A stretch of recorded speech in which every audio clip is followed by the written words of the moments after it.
lives of children, their innocence taken away from them, their livelihood taken away from them. We're talking about traumatic experiences. This is very concerning. Very concerning. And I am praying to God. I am praying to God that these allegations made by Lawrence are being investigated and are being handled with the seriousness that they deserve. That they are being handled with the accountability that they deserve. And I don't want persons on this live, whether they're in the political space, to think that I'm being political, because understand, rule of law states no one is above the law. All persons are equal in the eyes of the law.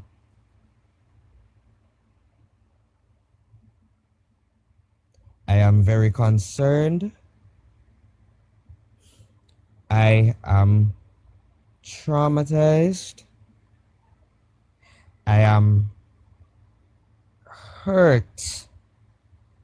For if these allegations are true, then it reflects a sad day within our justice system. They often say justice delayed is justice denied. These victims have not come forward. These persons that they have confided in have not come forward due to intimidation tactics.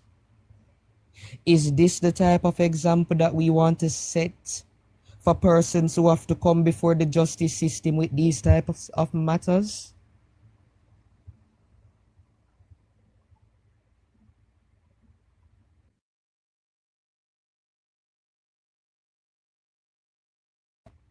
Listeners, let us take sleep and mark death. And I don't say that lightly. I don't. Because I am sure that if it was any one of our, whether it wants to be children, God forbid, or neighbors in the community, God forbid, we would have already resorted to jungle justice. Listeners, take sleep, mark death. This is not a boy, neighbor. You know, as I reflect on this, I am pressed, neighbor, if you would allow me to just pray for this nation right here in this moment, to pray for this nation and to pray for these children, if you'd allow. Listeners, wherever you are, I just ask that you find a position of reverence as I lift up the nation in prayer. Let us pray. Mighty God and everlasting Father, I thank you for this another day. I thank you, dear Lord, for your ever commitment, dear God, to us. Lord God, I thank you for continuously being the God that you are. I thank you for always holding to your promises. I thank you for always being the God that you are. I thank you for your mercy, your grace, and your goodness. I thank you for keeping us on the right path. I thank you for all the things that you could have possibly provided, dear Lord. Lord God, at this moment in time, before I even go into asking anything, Lord God, I come before you, Lord, not because I am worthy, not because I am righteous, but Lord, because you have said that we can lay our heavy burdens at the foot of the cross, at the altar, at you, dear Lord. Lord, I pray at this time that all the persons listening, myself, neighbor, Jamaica girl, Navi, Casey, whoever else comes on the program that I may not remember at this time, and all the listeners here, I put them in your hands now, dear Lord. Lord, I pray especially for forgiveness of sins, for the cleansing, Lord, for all unrighteousness, dear God, because, Lord, we know that we are not worthy, but, Lord, it is because of your mercy, your grace, and your goodness that you give us another shot, dear God. So, Lord, we are grateful for your ever presence, dear Lord. Lord, at this time, I pray for the persons who would have been troubled by these allegations against persons in high places, dear God, that these underage girls would have been troubled by this person, that taxpayer dollars would have been used maliciously by the KSAMC. Lord God, I pray that what is in the dark may come to light, that you reveal spiritual wickedness in high places. Lord God, I pray and I ask that you will not allow whosoever has committed these crimes and atrocities against our children and the taxpayers of Jamaica to walk free, dear God. Lord God, I pray and ask in this moment, dear God, that you will be with these children. Lord, many of them are traumatized, terrified, mortified, petrified. Many of them are mentally scarred, innocence taken away, dear God. And they don't know where to turn, who to turn to, because whoever they're turning to or whoever they're looking to, wherever they are confiding in, their confidence have been intimidated, dear God. But Lord, in the midst of all of this, I ask that you help them, and not only them, but each and every one of us to turn to you when we don't know the answer, turn to you when we don't know where we're going, turn to you when we don't understand, turn to you, dear God, in times like these, dear God. You call upon us to come closer to you, young man. I call upon you because you are strong. Or in Proverbs 31, Lord, where you would have described a woman, dear Lord. Lord God, I pray that you will be with the leaders of this country. Be with the leaders on the the leader of the opposition, the members on the opposition side. Be with them.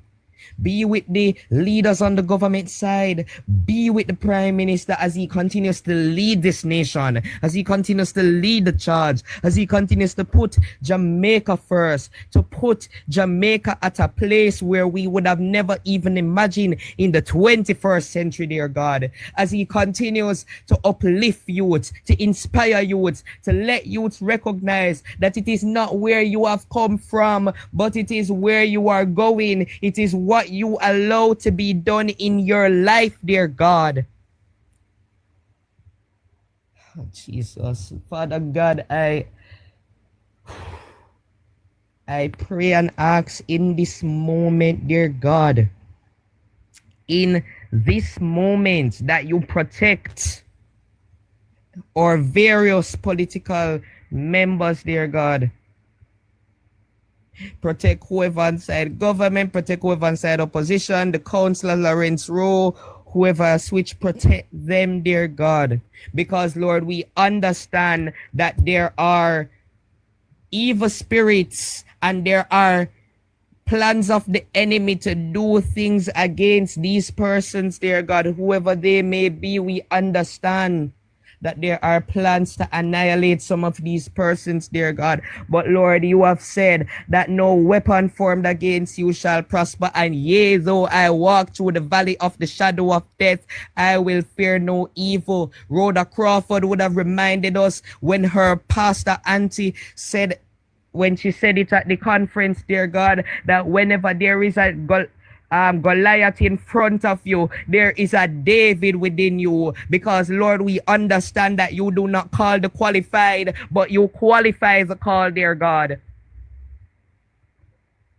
So, Lord, at this time, I pray a prayer of deliverance for our nation. Deliver the children, deliver the adults, deliver the parents, deliver the teachers, deliver the public sector workers, deliver the private sector workers, deliver the politicians, deliver the bloggers, deliver every single body in this nation, dear God, to recognize that it is not, to recognize, dear God, that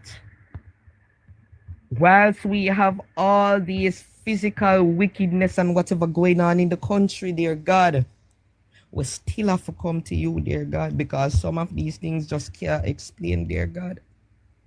Lord, at this time I lift up the security forces, the police, the JDF, the fire brigade, as they go out, the nurses, the doctors, the essential workers, the teachers, as they go out and inspire the nation's youth, as they go out to fight crime, solve situations, dear God, as they go out, dear God, the 1,000,001 challenges where them have to deal with, dear God. Sometimes I wonder how they manage to deal with it, but Lord, you know, and you provide a way, dear God, and you know and you understand, dear Lord.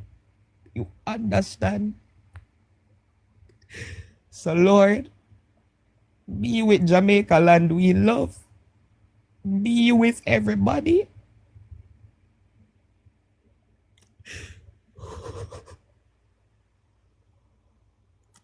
Lord, we don't know what is expected in the future, but we can only continue to trust in you.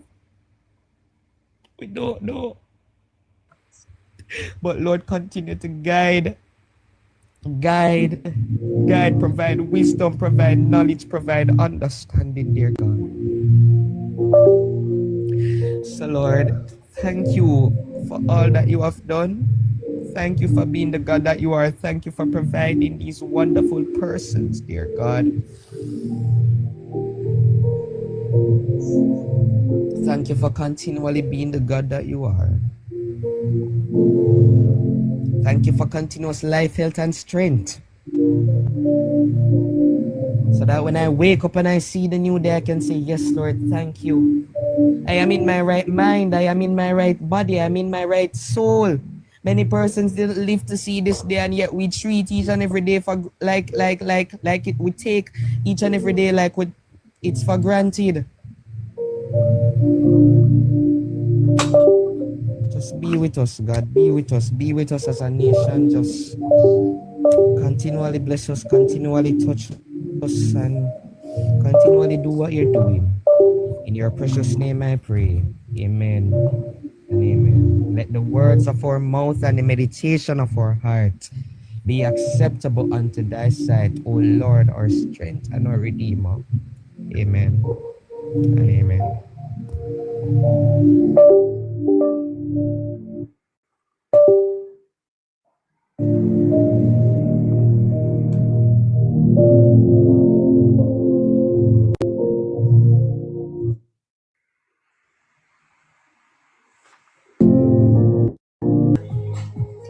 Yes. Okay.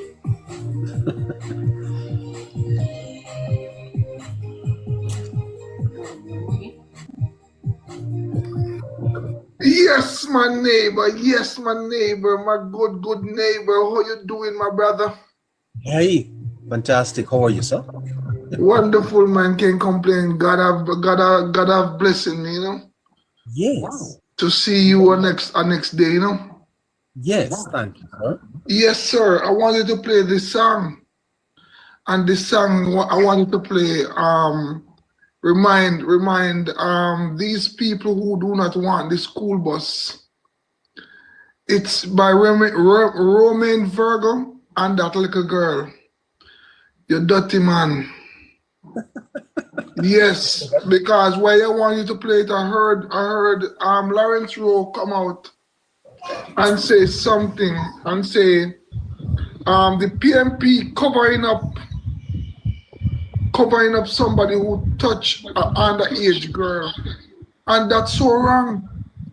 Uh-huh. That show them that's why they don't want the school bus.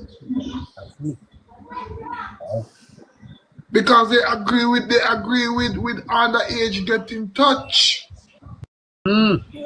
So I want you to play this song by Roman Virgo and that little girl, the dirty man, leave the little picnic them alone. Well, The that's a PNP them need to hear that song.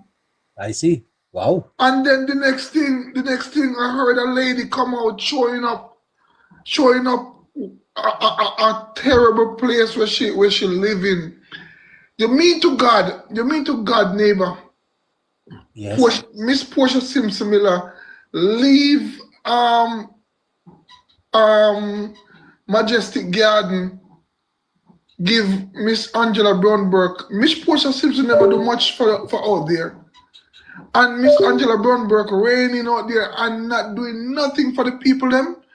I see a lady come out and say it's plastic bag she put her waist in and throw it away in the gully. In the gully full of plastic bag and garbage. Wow. Where is Yes. Miss Angela Brown Burke?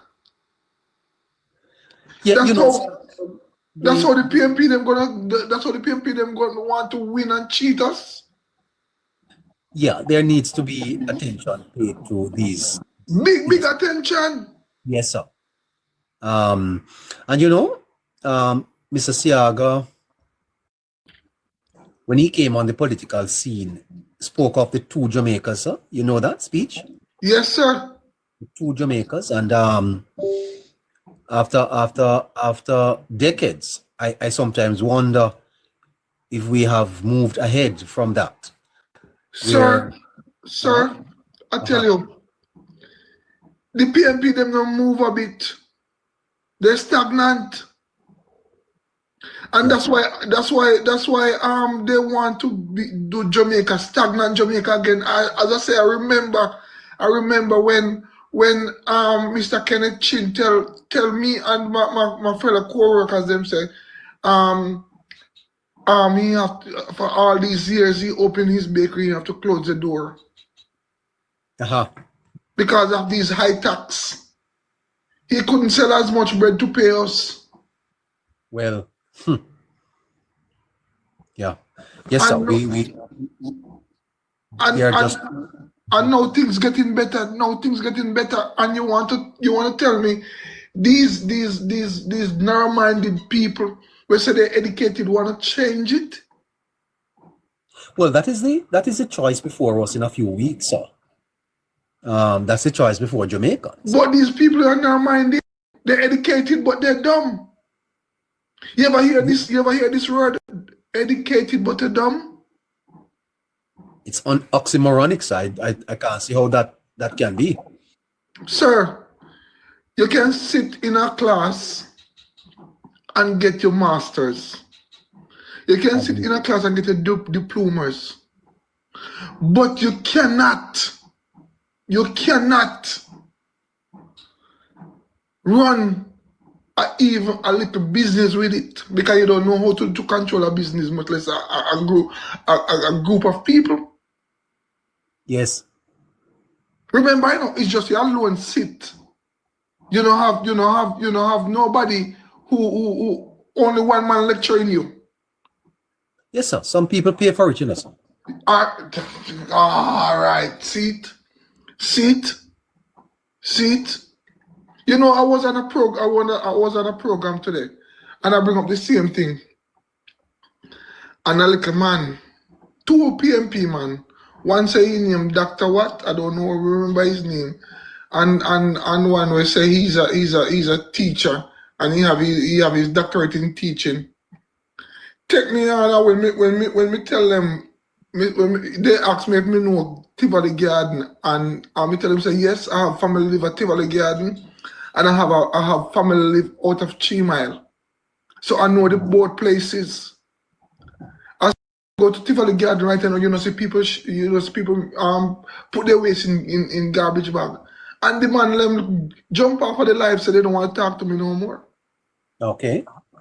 Because they know that is the truth I'm talking. Uh-huh. And when they see that you're talking the truth, what they do, they jump up, they not come and say, boss man, you know that is true you're talking. Let me tell you something. Let me tell you something, sir. The path of development is not brisk. It is long term. Long term. Holness and his government, they have been treated unfairly by the Jamaican people. Very unfair. Sir, do you remember when Singapore? Do you remember when Singapore did poorer than Jamaica? Oh yes, sir, I know that quite well. Let me tell you this. The path of development, the path to development is a long process, you know. Sir. And it must be sustained. Part of Jamaica's problem is that we take 2 steps forward and we 10 back backward. So we're not going forward. And I think for the first time in my lifetime, Jamaica is at a place to take off. But you see, all you want to see take off. Yeah, you see all that you're talking about, people are doing in a scandal box, huh? Them something there for backward. This is the 21st century. True. But hold on a little bit. The demands on this government are unrealistic. And I'm going to tell the labor rights listening to me something. One of the reasons, why you don't see the election yet is that Holness and his team wants to do more for the people. Show that they have the plans to do more. They're running out the tape. Because, my brother, I have never seen expectations of a government like this one. It's almost like the people of Jamaica want them to fix everything in Jamaica. Never. And it is hypocritical, sir. About 75 exact, sir. Nice. I never see a prime minister. Listen to Mark Gold and the PNP with them hypocrite self talking about the prime minister go around and cut ribbon. But that's good enough. That's good enough, neighbor. That's good enough.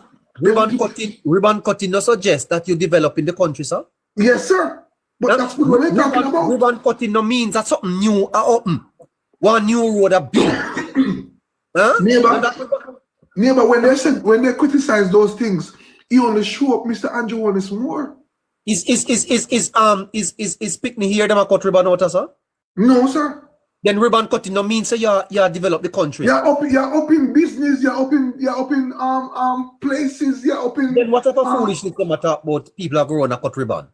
Prime Minister should have cut ribbon every hour. That's why me tell you, me say you have lots of people who educated but they're dumb. Let me tell you something, sir. The unrealistic expectations of this government is downright hypocritical. They want all the road fixed, all hospital to build. Oh, how it must be possible, guys? No easy, no, man. Easy, man. Sir. Don't the good Bible say Rome never built in one day? But, sir, but they want Andrew Holness build Jamaica in one minute. One term. It's not real. It can't be realistic. You can't location crime, fix hospitals, fix the road. We were to have been patrol free in 2000. But if you see the neighbor, they was crying out for crime. Andrew Holness now do nothing for crime. Because I remember when I just come on TikTok, I met a man named King Bassey, and he said crime get out of control. I never know he was a PNP until he started to show up some picture with him on PJ. Yeah, you know, sometimes I feel it for Mr. Holness personally. When I look back and I look at him, sometimes I feel it for him. God say he never. God say he Yeah. call it strong. He call up the strong. He never call it weak. And Mr. Andrew Holness is a strong. What a man undergo a lot, sir. What a prime minister have to undergo a lot. The expectation of this government has never been as high from people. People want them to do everything for some reason. Everything. Every God Yeah. almighty thing. Yeah, in such a short space of time. Now I can understand if they got 4 terms, but in 2 terms, you expect the government to fix the economy in 2 terms? All Did income is they call on PJP fix the economy in two? not only that, Chef Wayne. Consider that we had a pandemic. We had a pandemic, you know, sir. I know. And you know, if it's one reason why I would re-elect Holness, me, not decide who I'm voting for yet. But one of the reasons why I'm thinking about giving him my vote is that, you see that pandemic period, sir? Sir, it's still going on. Mr. Chef, let me tell you this. You see that pandemic that Holness steered this country through? I think he deserves the endorsement. I know people don't like what he do. He saved their life. He saved their life, you know. He saved lives, sir. He saved their life, and I don't like what he do. He saved lives. And not only did he save lives, but he managed the country so well that we recovered and are now growing again. Fast too. Public sector people never lost any job during COVID, you know, sir. You know how much last them job over here? Yes. Well, let's see what the Jamaican people does. Let's see what the Jamaican people does in the coming. I have to run. I have to run. Yes, sir. I have to run. Chuck, wanna say something? He does? Yes. He better come with. Chuck? Yeah, Chuck? Good evening, sir. Hey there, Mr. Finley. How are you doing, sir? I am doing good, man. How are you? I'm not too bad. I'm not too bad at all, you know, Chuck. A little disheartened sometimes because, you know, Chuck, I spent today writing the notes. Are you there? I'm here. I'm listening. I'm here. Yes, and one other thing I want to ask you is whether or not propaganda is winning over prudent policies. Do you think propaganda is winning, sir? Propaganda is not winning, neighbor. Propaganda is not winning. And how do you know it's having an effect, but it's not winning? How do we know that? Is the effect not too strong right now, Chuck? No, you see the school bus debate. Yes. The school bus debate has shown us that propaganda can win. The school bus debate, you know that when people say good things, they will recognize it as good things. It doesn't matter what people tell them, right? And another thing that is happening in Jamaica. Is the People's National Party, sir, or is a propaganda party? It's a propaganda party, neighbor. Neighbor, how do we know? Remember they put it in a memo once, you know, that they needed to increase their propaganda funds, you know. It was written in an internal party memo by a young lady named Crystal Tomlinson. Well, she was then president of the PMPYO. And she written in an internal document to the party that they needed to increase their propaganda budget. The reason why I came to that conclusion today, I didn't get a chance to share it with the listeners, but I'll share it tomorrow or Sunday. That I got a forecast on Thursday that said that 32 seats remain competitive. How could that be, Chuck? Chuck, yeah. I've said this to you over and over. Oh. It is competitive because voting in Jamaica boils down to the base of both parties. Majority of the well-thinking in Jamaica who are benefiting from the policies of this government, who looks on, who would vote for good policy, don't care about it. In their mind, it no matter who win, You know, the DMI, no matter who win. So when the pollsters go out, the pollsters will speak to the base board party, and the base of board party is fairly equal. So it's gonna be that election in Jamaica will always be equal. Are you Until well-thinking persons start. Where are you going to be tomorrow? Tomorrow, no, tomorrow is a very busy day for me. Uh-huh. Very busy. I coming on at about 10. I'd love to pick you on this a little bit more because I think it At is 10. at 10, yes. 10. 10. And you'll be okay. I will join you more closer to the end than at the beginning. So I'll be on until about 1. Until 1. All right, yeah, man. I can join you about 12:30. Yeah. Isn't it clear? Isn't it clear, Chuck, that it appears as if the opposition has deliberately sought to deceive this Yes. this propaganda? Isn't it orchestrated to deceive the people? It is very much so. Neighbor, listen. How do you explain, Chuck? I'll tell you the truth. How do you explain the Labour Party not 10, 12 points ahead right now in any poll in Jamaica? How do you explain that? Again, the pollsters. Neighbor, if you say if we want to get better result for polls, we have, when they are doing political polls, neighbor, there are certain rules that govern it. Is that you have to go to people, you have to start to them in their house, and you have to skip a house down the line. I'm telling you this from experience. You have to skip a house, you have to cross. There's several things that goes in. But at the time when polls are done, well-thinking persons are at work. So when they go into a community, I covered that this week. all right. But just by the perception, and just by the whole, the what I would say, I personally would have expected that it would have been clear in Jamaica at this time that the Labour Party is going to be returned for a third term. And Exactly. in some quarters, it's not that clear. And I think that propaganda is the cause of it. Yes, and it doesn't just affect. And misinformation. I was thinking of something this evening, neighbor. And Yes. I was watching a video with an American professor that was complaining that she was living in her car. She's a professor at a university, and she was living in her car.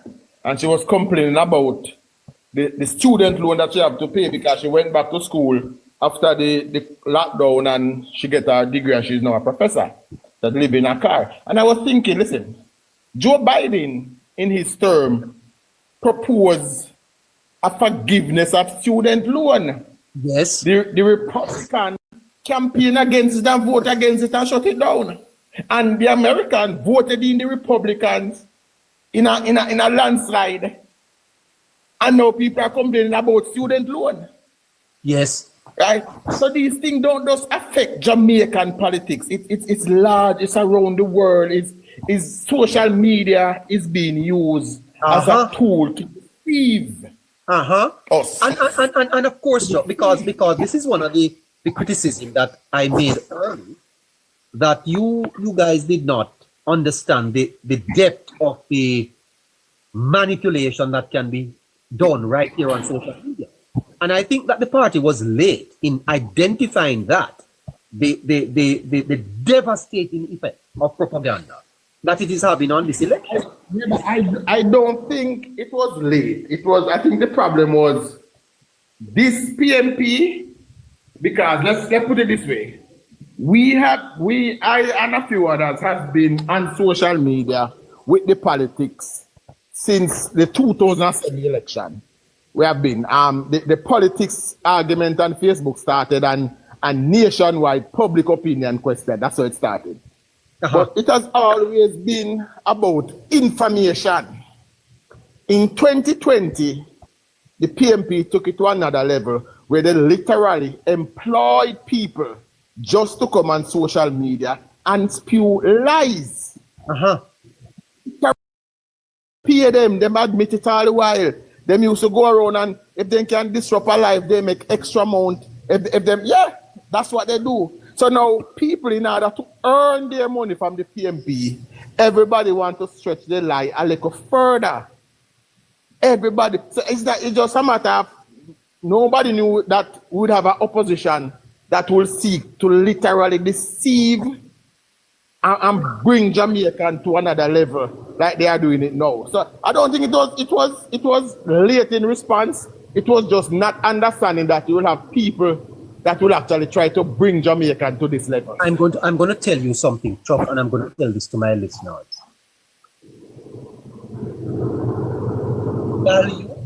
The value of communication, of bringing people along. Although I think that the Labour Party at this time is in the ascendancy politically in the country, and I also think that they are favorites to win the election. I think that there are some concerns in the party. I frankly see that. And I think these concerns are, what is the level of support that is out there for the People's National Party? What is the level of support? I can say this to you, neighbor. Hold on there, Chuck. What is the level of that support? And I think the level of the support for the PMP is not static. It's not grounded in any fundamental philosophical, some underpinnings that needs to be assessed and looked at. And I think part of it has to do with the extent to which the PNP has been able to get people to believe a narrative by repeating this narrative, you know. And I believe that the government really needs an alternative narrative as a counter to the propaganda. A more balanced view of things, and I don't know why I suspect that maybe this is one of the reasons why the elections are delayed. That the strength of the PNP may not be measured. There may be some doubts as to where it is. I just want to be clear that I see the Labour Party in the ascendancy. I see them winning the election. I think they are favorites. But somehow, so many Jamaicans, sir, are believing a lie. Yes, they are believing a lie, and they believe it. Chuck, what you say? Is Mr. Finley there? I'm here. I was just mute. I was just muting. When PJ tell the lie, they believe him. Yeah. And I said,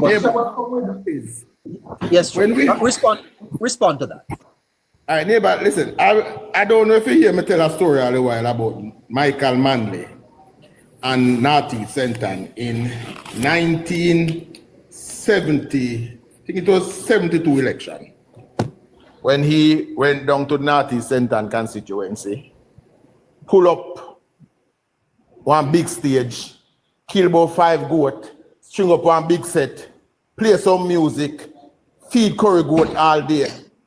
And in the middle of the eating and the drinking, he took the microphone, he went up, he said, "People of Natty Senton, what do you want?" He said, "Nothing, Joshua, just play the music." DJ Patterson in 1994, I think it was, when he went to close down Eastern Banana Estate, he went in the constituency, call a big meeting, tell the people that we are gonna close down the only breadwinning thing in this community, and the people them cheer. 2 weeks later when they lock down, them say, "Wait a while." But the man had come tell you now. PNP and them supporters, neighbor, and talking directly. They don't listen when people speak. They just know say, you know, from PNP say something he must go so. So they will run with it.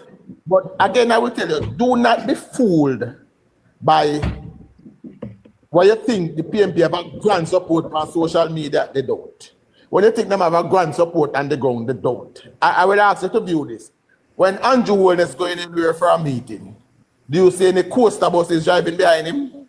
No, But even that is part of the propaganda, Chuck. Even the crowd, even the padding of the crowd. It's part of the crowd, yeah. You know that. Yes. But separate Yes. from that, I want that, Chuck. Be real with me. You're a rock star. Be real with me.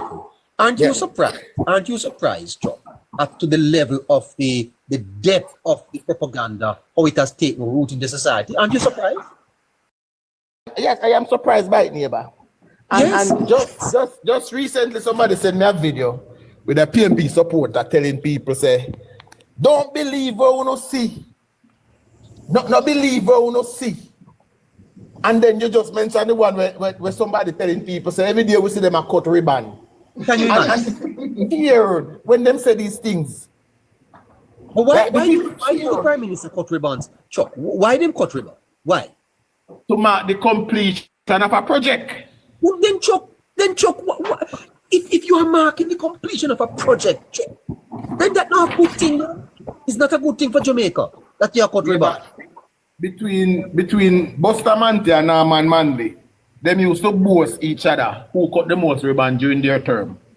They used to complete for that. So back then, But why the Prime Minister just cut him ribbon? Why must he go on and repeat this? Why must he repeat it? Why not just go cut him ribbons and continue with the work? Why is he? yeah, but 2 days ago I was on live. Somebody came on and tell me, say, Tokyo government mash up JUTC. This was the day after the government hand over 93 buses to the JUTC. And I say, how do you get to mash up when we just give them 93 buses? How do you get to mash up when the JUTC is now serving 8 parishes? Yes, sir, but I am asking you, why is the party responding to that? Them say, not cut ribbon. Continue cut your because ribbon cutting no means you make progress. Why you are paying attention? Yes, that's what the Prime Minister is doing, continuing to cut ribbon. But you don't even repeat it, sir. Yeah, but if you know the Prime Minister not paying them any mind, you know. But I hear him saying that them are saying go on and cut ribbon. Yes, and him tell us I can cut ribbon until there's none left. That's what him saying. I'm gonna cut ribbon until there's none left to cut. Right? Yeah. Right, so he's gonna continue to cut ribbon. Yeah. Anyway, Mr. Finley. Yeah, he's a busy man. He's a busy man on the ground. He's a busy laborite. He's covering several bases now. I want to ask him a couple more questions though, because he's on the ground. I want to test what is happening on the ground here because he's a foot soldier for the Labour Party. Yes.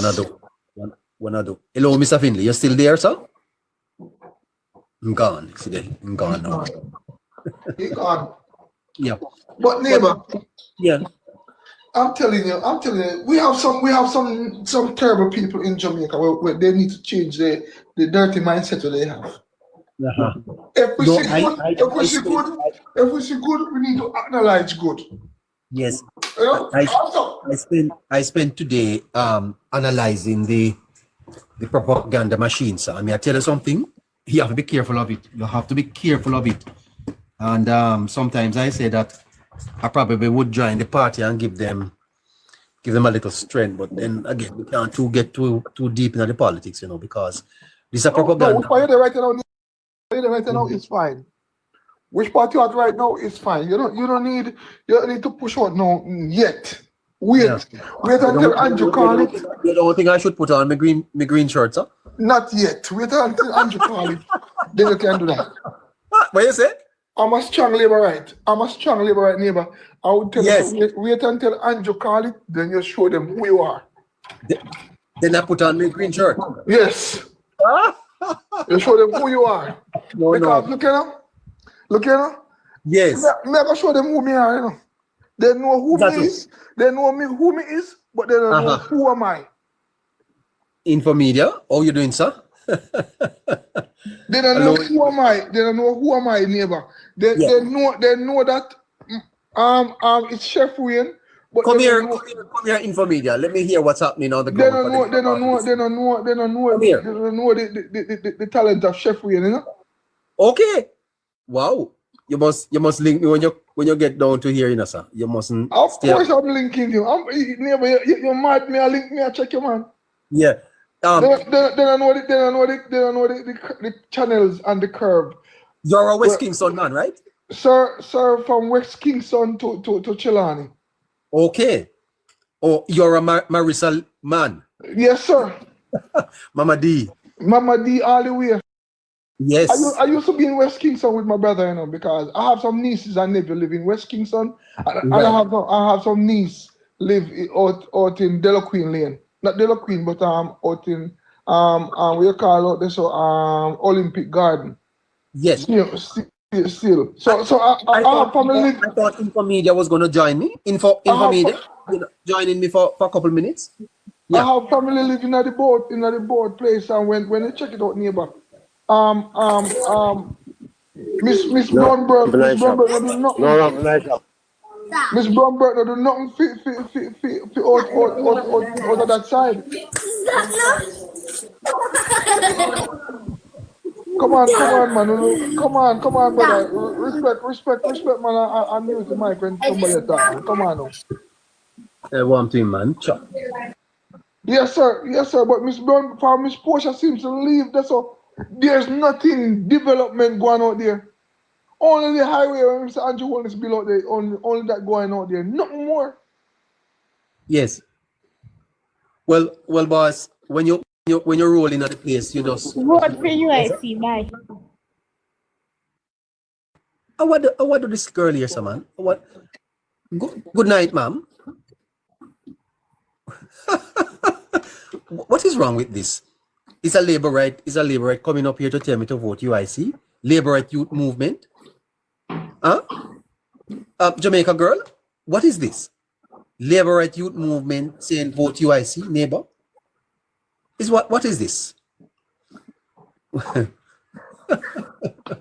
is that? I don't know. I don't know what it is. What somebody is clown. Somebody is a clown or something. What is happening? But what I'm saying, neighbor, Jamaican people, they seem like they don't know good. It seems like not majority of them, you know. Some of them. I'm not nervous. I'm not nervous, neighbor. I'm You going know, to watch. Andrew is gonna win. I'm going to watch this election very carefully. Neighbor, with all my mind and my heart and my soul, I know Mr. Andrew is gonna win. But Yes. but some of these Jamaican people who see the progress, it seems like they turn away their head after they don't see it. And that's so wicked. You wonder what they seen. You really wonder. They're seeing it, neighbor. They're seeing it, but they're just bad mind and wicked. Mr. Sir, is the machine, is a propaganda machine that has taken the minds of the people. And I tell you this, we need to do more. We need to do more to turn around these minds. Do we have enough time? Sir, let me tell you something. You can't turn around bad mind. Well, that is true. Sir, no matter what you do to bad mind, you can't turn it. No matter if you you spin it, it go right back with what it come from. That's what bad mind is. You cannot turn bad mind, you cannot move bad mind. Bad mind is just a stagnant thing where they one place, and that's what the PMP are.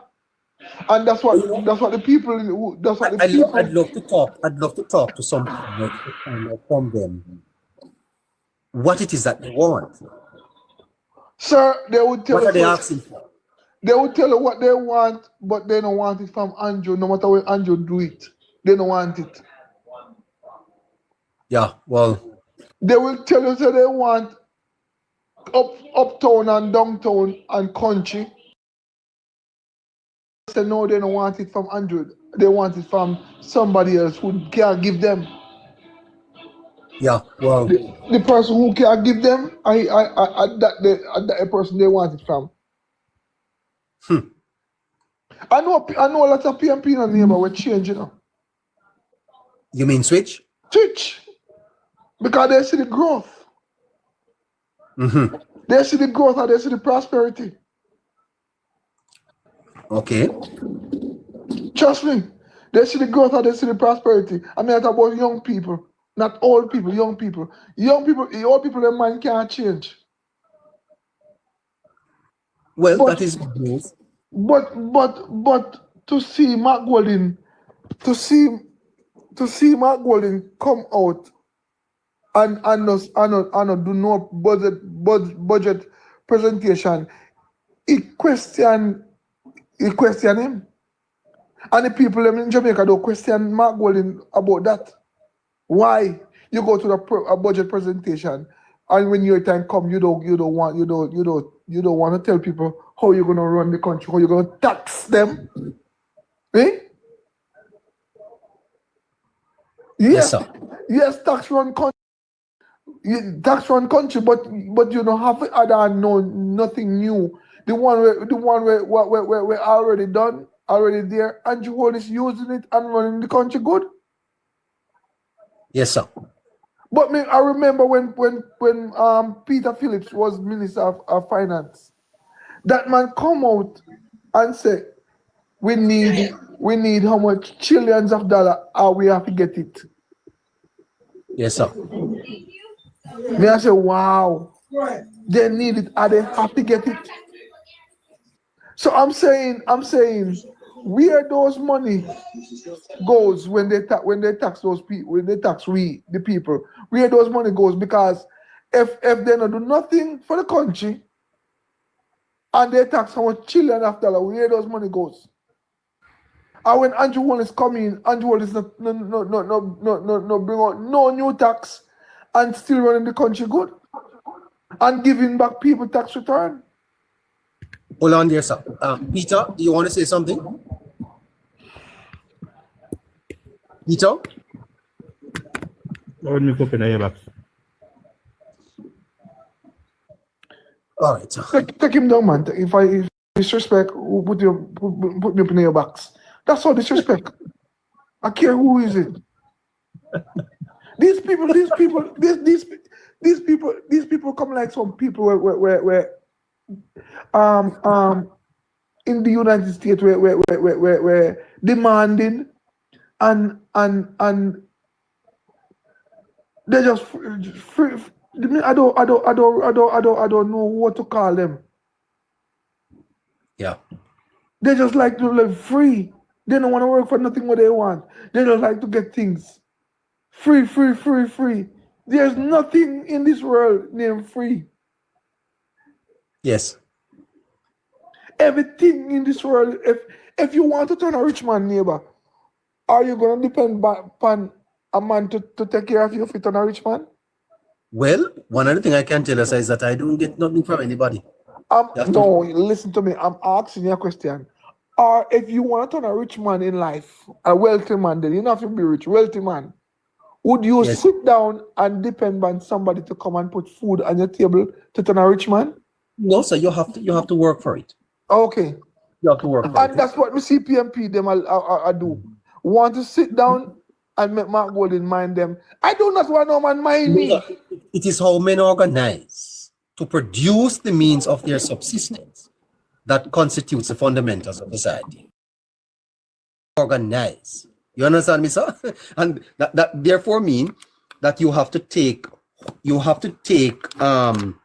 hold of your own life. You hear me, sir? Yes, sir. Don't sit and wait for nobody. None. Woman But- and man. You have to take control of your own destiny, sir. But The destiny of your life. what I'm talking about from yesterday, neighbor, Uh-huh. I want to know who is the senior member in the PMP party molest that little 14-year-old girl. No, leave that alone, you hear, because that matter went to court, I think. Mr. Lawrence Rowe say he gonna talk it out. He gonna Make him talk talk, sir. I leave that alone. I don't know that we can only allege what don't even repeat what Lawrence wrote. I leave that alone. I don't know anything about it. I don't know anything about it. Yeah. Stay with the part. Mr. Rowe, sir, Mr. Rowe, talk a lot other day.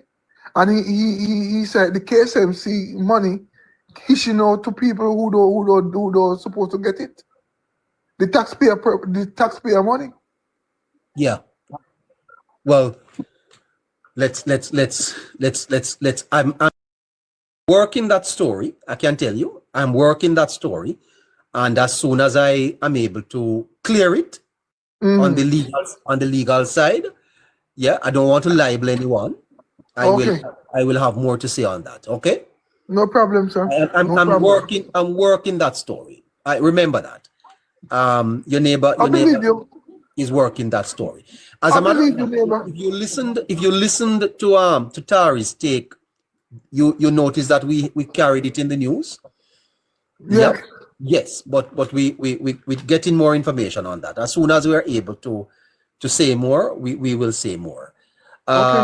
Just to say, as you saw, that there is a false narrative in the country, and it will not be properly counteracted.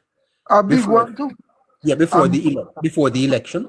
But big false narrative. Yeah, but I want to tell you, it is going to affect, whilst it may not affect the outcome of the election, because I think the outcome of the election is largely determined. It may not affect the outcome, but it will affect the result of the election. The results, it will affect the results of the election. And in that regard, I have some concerns. So you can clip that and post it on your channel. the next question I asked, neighbor. The next question. Did all of the MPs them get money to fix up their community? Yeah, through the Constituency Development Fund. I think it is $20 million. But it's not just, they don't just get $20 million upfront like that, sir. They have to write projects. They have to apply. I think there are processes that they have to go through, and I suspect that some of these member of parliaments have not spent off all of that money. So use it for grants, others use it for other projects. But in truth and in fact, sir, $20 million can't, in 1 year do much in a constituency. I know that, neighbor. But you do the thing where necessary, where need. But to be fair, sir, inner city communities like that represented by Angela Brown-Burke requires an all of government effort. All of government, all the agencies of government to be neighbor. Remember the Prime Minister. She was the MP from out there, Portia Simpson Miller. And again, she was the Prime Minister. In context, there were very little that governments prior to this one could have done. They spent most of the money we had paying down debt and in corruption. So you see now, there's which is why, sir, I have said that the expectations of this government is unmatched and unrealistic too. There is an unrealistic expectation that has been placed on this government. But there is a sense in which the government has set up itself for it too, because you can't give people the aspirations of prosperity and you're not able to deliver it. You probably need to have broken it down a little bit more. Let them know that prosperity is an aspiration, not something that is to be delivered to them immediately. Yes, sir. When you're talking to especially poor people and you tell them about prosperity, them a cash pot. They think something will come out their doorway right away. Yes, I know. Cash pot when you go down a road, go just go buy. You pay $100 and then tomorrow morning you get rich. It requires poor people don't know about fiscal discipline, monetary policies. They don't know about inflation. They don't know about gross domestic product. They know about CPI. They don't know about that, sir. They only hear prosperity and they think that the meaning. Do you know, sir, that there are people in Jamaica that feels that if Mark Golding wins, chicken back will be cheaper and bread. When? You think a joke? When? Huh? When? No, but do you know that, sir? Do you know that there are people? I know. Yes, that I feels know. that if Mark Bolin wins, Patty will drop from $200 to 150 You mean again. say we raise? No, sir, don't take it as a joke. I tell you that there are people who believe that. You mean say it will raise because let me tell you something, neighbor. Well, I don't know that it will raise because there are Of course it's gonna go up. economy. They're gonna tax it. They're gonna tax it. They may tax Patty. Of course. Well, If they can't get the amount of money where they need, where they said they're gonna want, they will tax all the dog who walk on the road. yes. Look on hand cart. Remember, you know, hand Yes. cart is something where you build a push load for people to make a little dollar because you know have no good education. Yes. You know you're a poor little man, right? And you mean to God say the poor, you say you love the poor, and you tax hand cart? Eh? You know. How you say you love the poor? How you say you love the Well, poor and you tax hand cart? when the coffers are empty, you have to scrape. When the coffers are empty, you have to scrape it. Not even a hand cart, man. The tax is dead, sir. There was a time when the tax caskets, even the dead More going know in the what grave, Andrew Wallace tax. even More the know. dead, More even the dead going in the grave had to be paying taxes. Imagine that. More know what Andrew Wallace tax because if they get tax hand cart, what Andrew Wallace tax? Conversation, sir. And I want the elections to be called and over with. I tell you the truth. I am tired of this. I'm getting a little impatient. I want the elections. I want it to neighbor. I want Yes, it to. and let me tell you why I want. Guess what? I think hold on, Sam. I think we have to settle down as a country. I don't think we can waste any time. I think we need to settle down and continue the progress that we have made. People, hold on, sir. School reopens in a few weeks' time. The generation behind us requires stability. Stability, sir. That's why we have the fiscal rules. It is to provide the country with reasonable economic stability. We need to get this election over with and return the country to serious discussions. And if I am in this space after the elections, I am going to ask some very important questions about the direction that we need to go as a society. Questions about values, questions of the society, questions about education. These are important questions and discussions that we need to have. Yes, that our young people, our young girls are getting involved in sex at early age, 14. And that's what the PMP they want. 13. That's what the PMP they want. Yes, they're Yes. getting pregnant. Now, if a girl turns up at the clinic at 14 pregnant, somebody committed a crime. Of course, that person's supposed to go to jail. Thank you. Who is the father? Yes, and that matter must be properly, thoroughly investigated. Who had sex with you? And that But girl, neighbor. and the law takes its course. That is the type of society we want to live in. But neighbor, that's why you see Andrew Wallace bringing in the bus to protect the kids them from the predators them. Well, that is part of the solution. But that alone can solve it. That alone cannot solve it. You know, the parents them have to help with it too. Yes, sir. The school bus solve a part of it, Yes, sir. but the parents. To be told, neighbor. Sorry, my brother. Finish your point. The parents, the school bus are part of it, but the parents them need to do their part. Yes, Because if you send your kids to school and the school bus pick him up from his gate, you need to tell the driver, said, do not drop him off nowhere else, drop him off at her gate. When she come in, You ask them if they have no homework to do. If they don't have no homework and things in the house to do, you tell them You know, to do so what?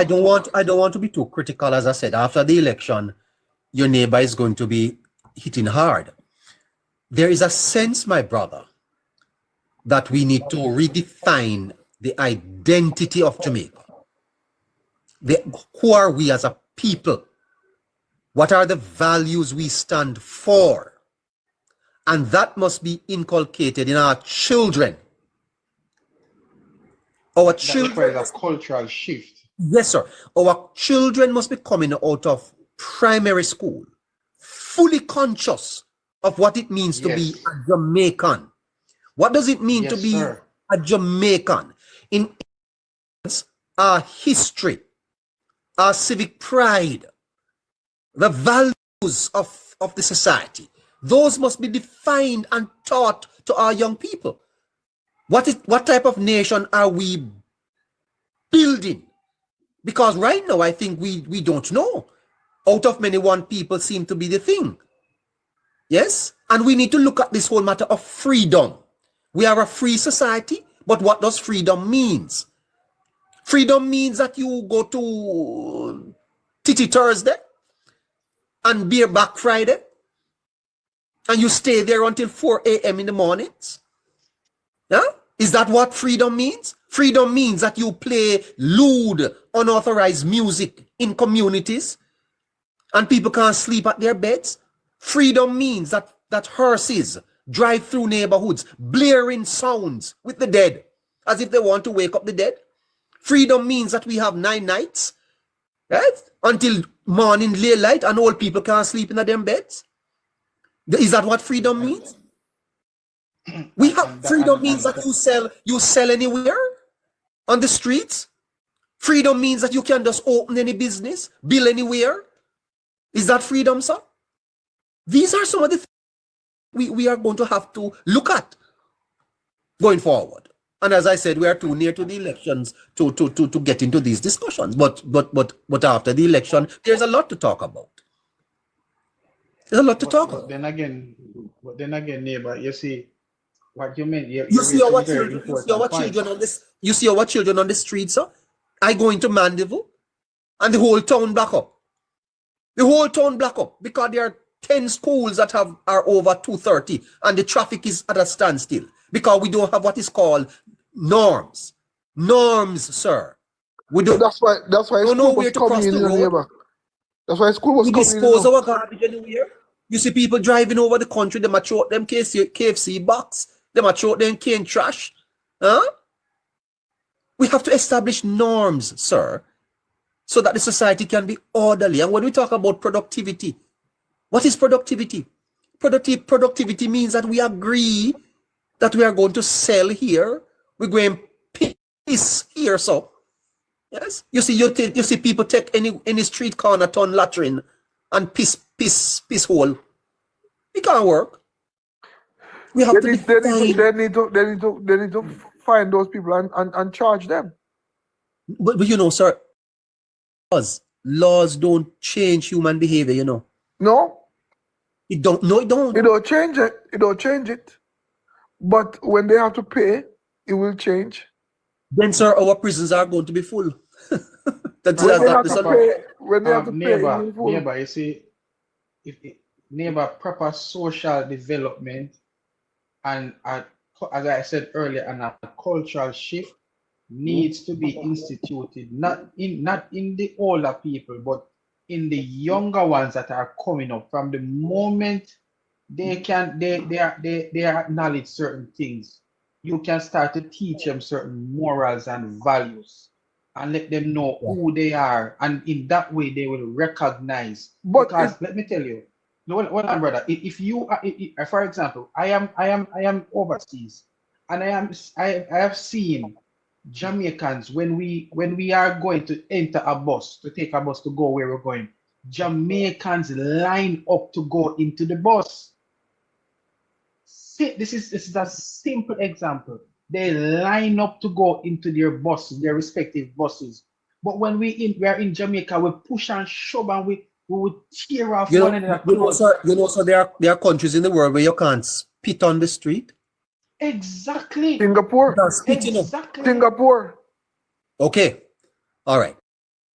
To you, sir, is that we have to redefine who we are as a country. We have lost our identity. Our identity now is in politics. We are either PNP or JLP. We are not Jamaicans. We must be Jamaicans. And it is sad. first. Yes, And we are it is PNP sad. and we are JLP. And JLP, they have their set of norms. PNP, you know, it's a divisive society. Even right now, you know, sir, we are divided down the middle. We have to get back to one nation under God. One nation, a Jamaican. What does it mean to be a Jamaican? Yes, I'm dreaming the song to Jamaica. Yes, a land of peace and love. When I was growing up as a boy, it was about building the country. There was But that's what national pride. That's what Andrew is doing nearby. My bill You and know, my bill and New Jamaica. This true Jamaica theme, My more bill- needs to be done. My Yeah. bill Jamaica. You know, Well. it's not really choose Jamaica, you know. I bill my bill Jamaica, you know. Uh-huh. Uh-huh. But Which is- what we need to do, what we need to do, we need to sing this I- song, give it back with New Jamaica. The land of peace and love. But that's what Andrew wants to do. Neighbor, what I think, neighbor, is that if the prime minister is given the third term, I think all of these things that you are mentioning, you're gonna start seeing them start to implement Of in our course. social development. I feel that if he's given this chance, because right now, the hard work and the groundwork that needed to be done, he started it 9 years ago, and now we're at a stage now where we can branch off into other areas or other avenues where it can start to affect the social welfare of our people. So it's not just focusing on the economy. We Yes, are sir. at a Well, place now. let me tell you something. Let me tell you something, you see, brother. Governments make this mistake. They focus on what is called macroeconomic fundamentals to get those right. They take their eyes off social development. They must be paired. But if you see Andrew is having two of them. Hold on, sir. Because you see, right now in Jamaica, I can tell you this. The economy is growing. There are lots of opportunities, but the people not ready. The people not ready, sir. No. Some of them already. That's part of the problem that Mr. Holness is having right now, you know. The people don't ready. I don't want to say much on that. But neighbor, if you look at it from this angle, you know, in order for you to fix the social aspect of the people, I am telling you first this. fix the- Yes, sir. Let me make this point. If you cannot and you will never be able to fix the social aspect of life unless the thing that drives the social aspect is not fixed. So Sir, what you but so you can't put in hold on, Sam. You can't put in ATM machines in the banks and the people can't use it. Exactly.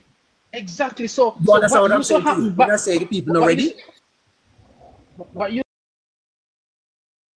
in the time of the PMP, you know, they were so all about fixing the social welfare of the people that they go at any cost to fix it for them. So what they do, they mess up the economy to let the people, quote unquote, eat a food.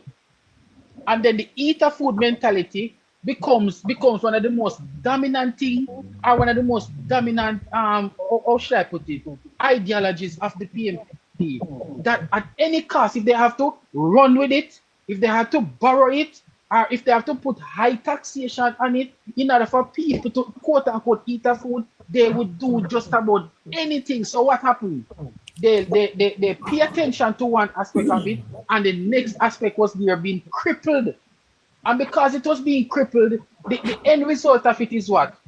A failed economy. You cannot do certain things for the people. Cost of living start to go up because inflation start to go up. These are the things that happen to Let me tell you how we Jamaica know. over the years. Let me tell you how we know already, sir. Let me tell you how we know already.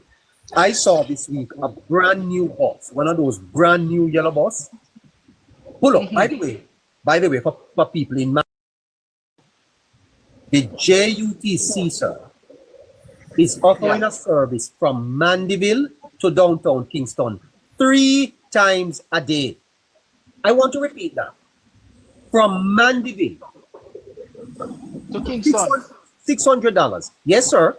Fully air conditioned, using the highway from Mandeville to downtown Kingston. So if you are in Mandeville, hear me carefully. If you are in Mandeville and you need to get downtown Kingston, you can park your car because the bus is going to leave downtown at a particular time and it's going to get back to Mandeville. And then if you are in Mandeville, another one will pick you up at 12 o'clock and I saw them do 3 times a day. $600 without your card.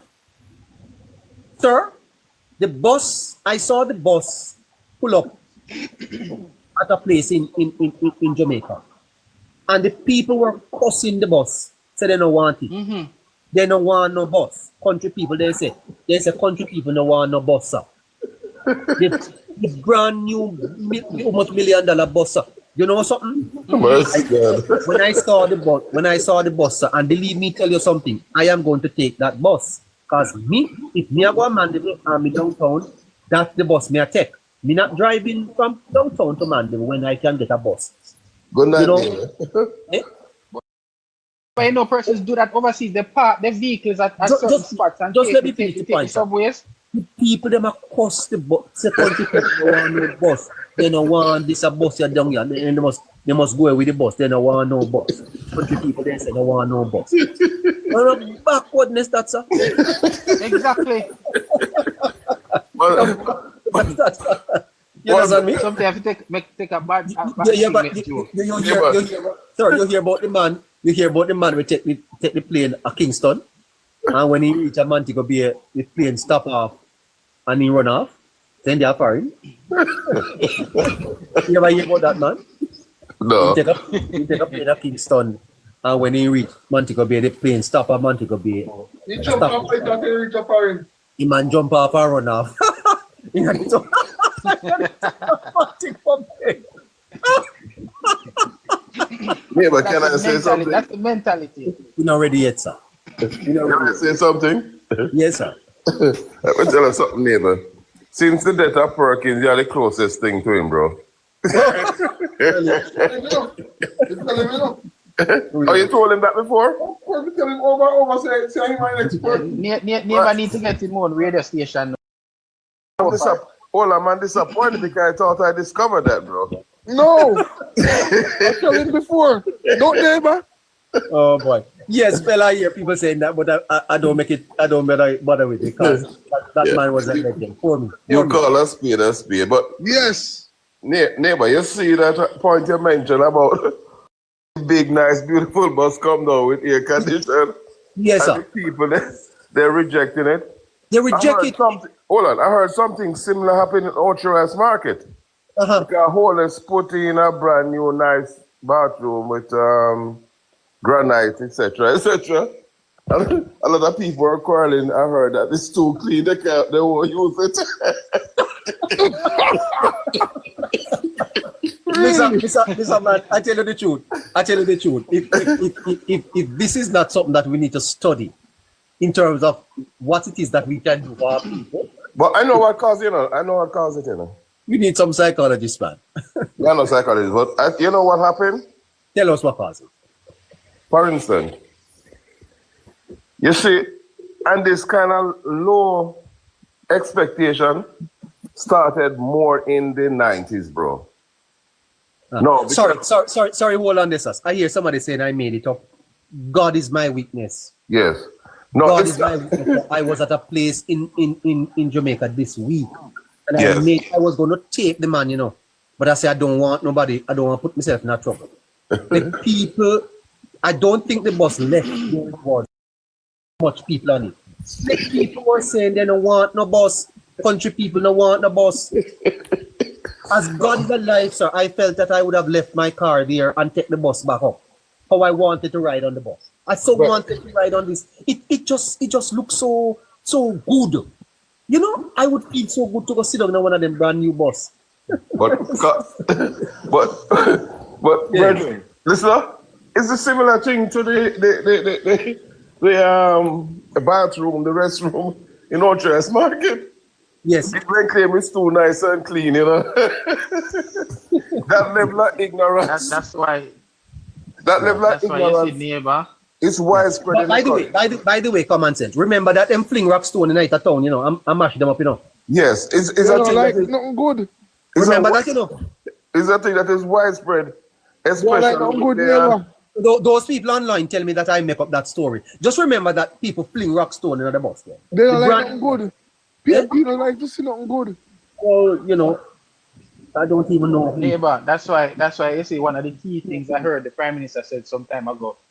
This election is the battle of the minds, or the battle for the minds. Because when you can have propaganda being one of the strongest elements of message coming from the PMP platform, and persons are so gullible to accept a narrative that is not true. We will call that in the business world, we call that anecdotal information.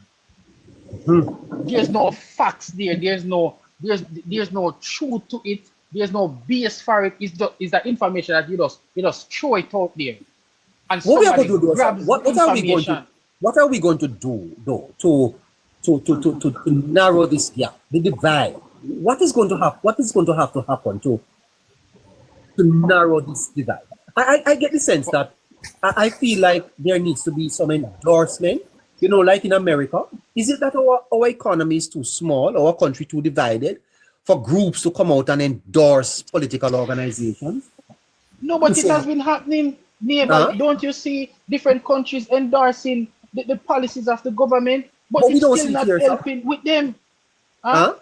We don't see it here. Don't you see other persons talking about other sectors talking highly about the government, the current government now, and even Neighbor. for the Neighbor. security, the Yes. security. The richest woman, thing. the richest woman overseas, over in Florida, you know, endorse the prime minister, you know. But she's Yeah, a, that is true. I saw that. oh, news. I she saw that keep a recently, yeah. fundraising for the prime minister. Anne-Marie. And Mary, yeah, something like that. Uh-huh. She keep a fundraising for the prime minister. But even the IMF Sorry, Trisha Bailey. endorses Trisha Bailey, endorses yeah, the Trisha government. Bailey. Look at Trisha Bailey, all of yes. these things. Trisha Bailey. Anne-Marie. You don't think that if influential people in the society start to say yes, you know, people will follow them? Neighbor, let me tell you where I think the must start. I could be wrong, but this is my honest opinion. And the truth about it is that Andrew Holness knows what he's doing, and he knows what to do. For instance, he made a speech, neighbor, about the school bus, Yes. where he said basically his intention is that within a number of years, the next generation, by traveling on a decent bus, learning to form the lines, complying to the rules and regulation, in Correct. itself, those school kids will become better citizens later on. Let me ask you a question, though, come on. Yes, sir. Don't you think they are a little overplaying it? No. Oh, who? What we're playing what? The school buses. You don't think that they should just leave them now if people already see them? 'Cause they're not overplaying. Them need to just continue with it. Yes? And because you see, what happened is the opposition create this negative narrative around the whole thing. Them out there. And let me tell you something. So, when you have It's people it shows a doubling good down look on the neighbor. you have to. Yes, it does. It's a good look because, for instance, I'm overseas and I see them every day, right? But when I go on, let's say on the internet, and I see them traveling down in Mandeville's and St. Mary showing the people, to me, it does something to my psyche. Brethren, did you hear what I said just now? Yes, sir. The JUTC, sir, Yes, sir. running a bus from Mandeville, a brand new spanking AC bus driven by a beautiful lady, 3 times a day from Mandeville. And you know, sir, you know how long that bus is going to take to go down Kingston? Because it's going to jump on the highway at Williamsfield, you know. Yeah. And it come off right out of at Ferry. It's a breeze, you know, sir. It's an hour and you're in Mandeville, you know, on a bus. Comfortably seated. You can read a book. Huh? And that in itself, you know, is lifting the standard of the people, you know. Bro. My dear sir, for less than $600. You're lifting the standard of the people, not only that, and saving them money.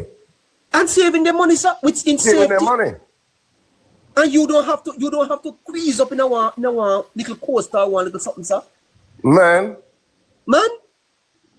Why I tell you something? Why I getting old too fast. I need to live a little longer. let me say, these transformation that is happening in the country, you know, irrespective of your political belief, is something which I personally never realized in my lifetime I would see materializing.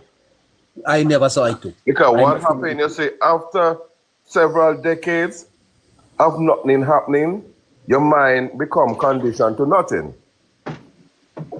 You see what I'm saying? So Yes. I think seeing this now is a good look. And I don't think a lot of the people cannot process it. No, I want to say it again, sir, because repetition is good in terms of learning. People need to hear it. Yes, sir. I am telling you that the JUTC now runs a service from Mandeville. Those people in Mandeville that needs to go downtown, you can catch the bus 5:30. Hold on, and Kingston to Ocho too. It's all over. Kingston to Ocho, sir. Yes, Kingston to from Kingston all over. So You know what that means? You know what that means for minimum wage workers, sir? Low income workers? My God, everybody period. Huh? Everybody period. You don't have to worry about transportation. It is on reliable. time. Yes. Huh? What he's You doing need- is building a transportation network. And that is crucial. Very crucial, sir. Yeah. You know Very what happened? crucial. Though? You know what happened? I think the government need to. This is what happened. A high percentage of Jamaicans are illiterate and them comprehension skill is not there. So, no laugh. So the truth is, I think while putting these stuff in place, they have to use the JS and in a little basic elementary form, try explain to the people them in details why it's important, why they're doing it. Sometimes I feel like we need to have an autocratic government for maybe 20 years. No. Listen. The people that the fact is, sir, that the system of government that we have lends itself to a number of these problems we're having, you know. But that is not going to happen. So move on. Yeah. But what I call it, you see, I remember especially in the 90s. It started before, but in the 90s, neighbor, was when we see some of the greatest disintegration of the Jamaican society in all areas, bro. In all areas. I remember when you have this kind of coming in, got this to your mother, got this to your this, and go suck this, go suck that. Yes. And the language keep going to another level. I couldn't stand hearing people telling about go suck this and suck that. Until what you think happened. It become normal now. Yes. It's a normal thing now. You even on the social media, even on the social media, I'm not discussing a person. That is what is coming out. A lot of them people, they won't have no decency no more. And it goes right across the board. And let me tell you something. I'm in Florida and sometimes I want to go chill. I love hard rock. So me just go down to the Bahamas and do my little thing, right? But one thing I could say over there, you know, hear them kind of language there. People are much more respectful and together. Not that I'm trying to compare, but that kind of wild behavior you hear from our people. It's sad. Yeah, we have work It's very sad. You know? We have work to do, sir. A lot of work to do. Lot of work, neighbor. Yeah. Lot of work. On the I think social the side. JLP is the perfect party to really comments that were. Who? Well, part of what is going to happen after the election, sir, is that everybody's going to have to fall in line. It's not going to be. It's Yes. not going to Yes. happen. It's not going to happen overnight, bro. Well, then we have 5 years, so you're gonna have to understand that a government has been elected, and the government will have to stamp its authority and ensure that it lays out the path. Yeah. And the Prime Minister was very bold when he said you're gonna even have to meet Jamaica or the job. Yeah. Because And neighbor, you know what happened? Uh-huh. Think about this. Over the years, the PNP have been to break down the society. I'm going to give you one perfect example. You know Coronation Market, right? See, I Yes, had a plan where I was going to bring it to call it a world-class settings. And he started the project. Lost the election. What PNP they do, they steal and use up the thing, and the project never complete. To this Because day, sir. They To this day. They don't want to see a good market. Sir, to this day. Yes, sir. To this day. To this day, nothing. Yes. And I would encourage the Labour Party, should they be returned to power, give that as a legacy to Siaga. Finish Coronation Market. Yes, the Coronation Market. Now, listen what happened. They don't want to see nothing good for the country. They just want the chaka. Yeah. I remember even the people that used to just sell it on the street side in some disorganized way. And Siaga and Pernell Charles built one arcade and put them over somewhere downtown there. And I think they did one uptown. Colonel Charles Arcade, Pernell Charles Arcade, yes. In the 80s. gutted by fire. They're not even use it. Right. But They're not even using it. right. In trying to get things in an orderly way, I remember Faith Spend. Initially, where Faith Spend, you maybe know it, no neighbor. That wasn't a relocation. They had it more to, they call it the eastern end, some little chaka stall. And Eddie built out that place and put them in a more better environment. But as you go, sir, as I said earlier, the path to development is not a snap of the finger. And there are some things that not everything could have been done in 1 term, 2 term. Quite frankly, you would need 5 or 6 terms. True. And still after 6 terms, I think there are still going to be some areas of our country that remains, to get water to all citizens and electricity and to get everyone in a house will take time, sir. Don't take a very long time. And what I think Jamaicans need to appreciate is that when this government came into power, it really found the cupboard dry. Yes. There was not much room to do things. I think that they have spent a lot of time fixing the macroeconomic fundamental. Yes, sir. And it is delivering results that they can now find resources. Sir, the $43 billion that is the Parks program is not borrowed money, The public sector salary reform, $103 billion, not borrowed money. I suspect that if the government should continue, the Jamaicans could expect that more services will be delivered. Certainly, because the rate The government has demonstrated an intention to do so. Yeah, and the rate of development on the whole is exponential. That's not the problem. Yes. Wouldn't you say that the government has shown a clear intention to be fiscally responsible and at the same time delivering services to better the lives of Jamaicans? Certainly, there's no question on that. As I told you, in my lifetime didn't realize we could get to this point. But then neighbor, why is it then that people are not Yeah.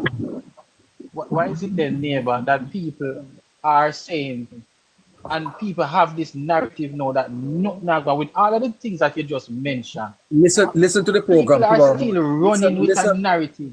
Yes, sir. Listen at 10 tomorrow, and I'm going to explain that, sir. There's a propaganda machine in Jamaica that is vicious. It's vicious, sir. So shouldn't Let we me- start? let me- let So me- neighbor, let me- don't you let me think tell that you we this. should start having? Well, let me ask you this, neighbor. Shouldn't we then start having some programs, neighbor? Your platform is a well-known platform. Shouldn't we start having programs that is able to put the propagandas to test and be able to debunk them by facts? Yes, Because sir. that's what we need. The challenge is, sir, that it's hard to unlearn things. Once you learn it, it's hard to unlearn it. And what we need is a period of unlearning, which is very difficult. It's easier to learn than unlearn. So people have believed the lie. It has become part of their modus operandi because they repeat it so often. People still talking about 28 bank accounts. Samwise. Take for example, the prime minister has 28 bank accounts. That makes him corrupt? For the PNP then. No. Think about it, sir. A man have 28 bank accounts. That make him corrupt? Hell no. Huh? Then you don't ask yourself how much money in a them account there? Huh? Because quite frankly, I don't think I have $5,000 in any bank in Jamaica, and I have 12 accounts. You understand what I'm saying to you? So when you say this to people, like, the prime minister have 28 bank accounts, what do you think them think?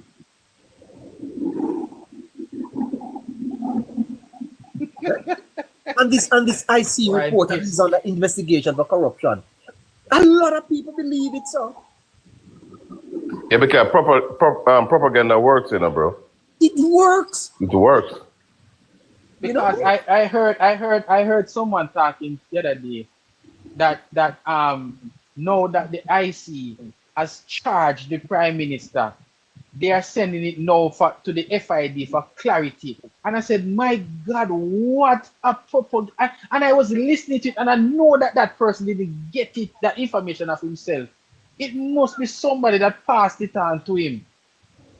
He said the Prime Minister has been charged for illicit enrichment. And I listened, I said, look at these people don't read the latest report from the IC.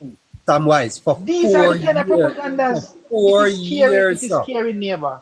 It is For scary. 4 years, Holness was being lifted up before the Jamaican people as a man that is not credible. For 4 years, they tried to sell him Tear him down. and to tear him down, sir. And Tear him don't down. think it has had no impact. Don't think it has had no impact, sir. But what they doing on Sure. the It was a direct strategy. They carry You Bujo. think it didn't have any impact? I don't agree with I'm you. saying Never.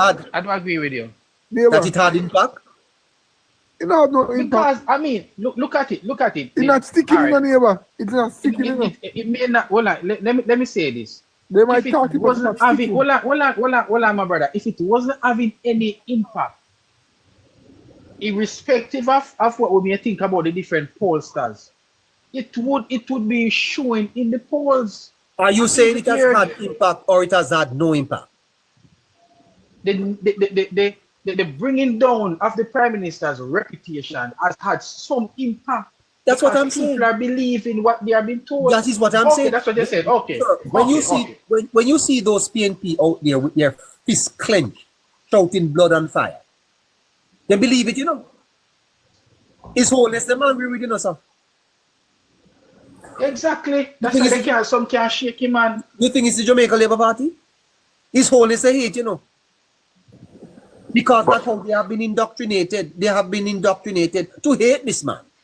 But neighbor, this song. I'm saying thief. What did he thief? What did this man steal? I saw that song. I would love to find out, neighbor.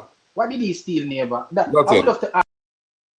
And they said he's a thief in government. Can you recall anything that this current government has stolen? I have no evidence, sir. But question, neighbor, this Blood and Fire song, you see, don't you think? I think it's inciting violence. It's a violent. The lyrics are very violent. What do you think on that? You know, sir, I have asked members of the People's National Party on this program to explain to me what it means. They come up with something about Salvation Army.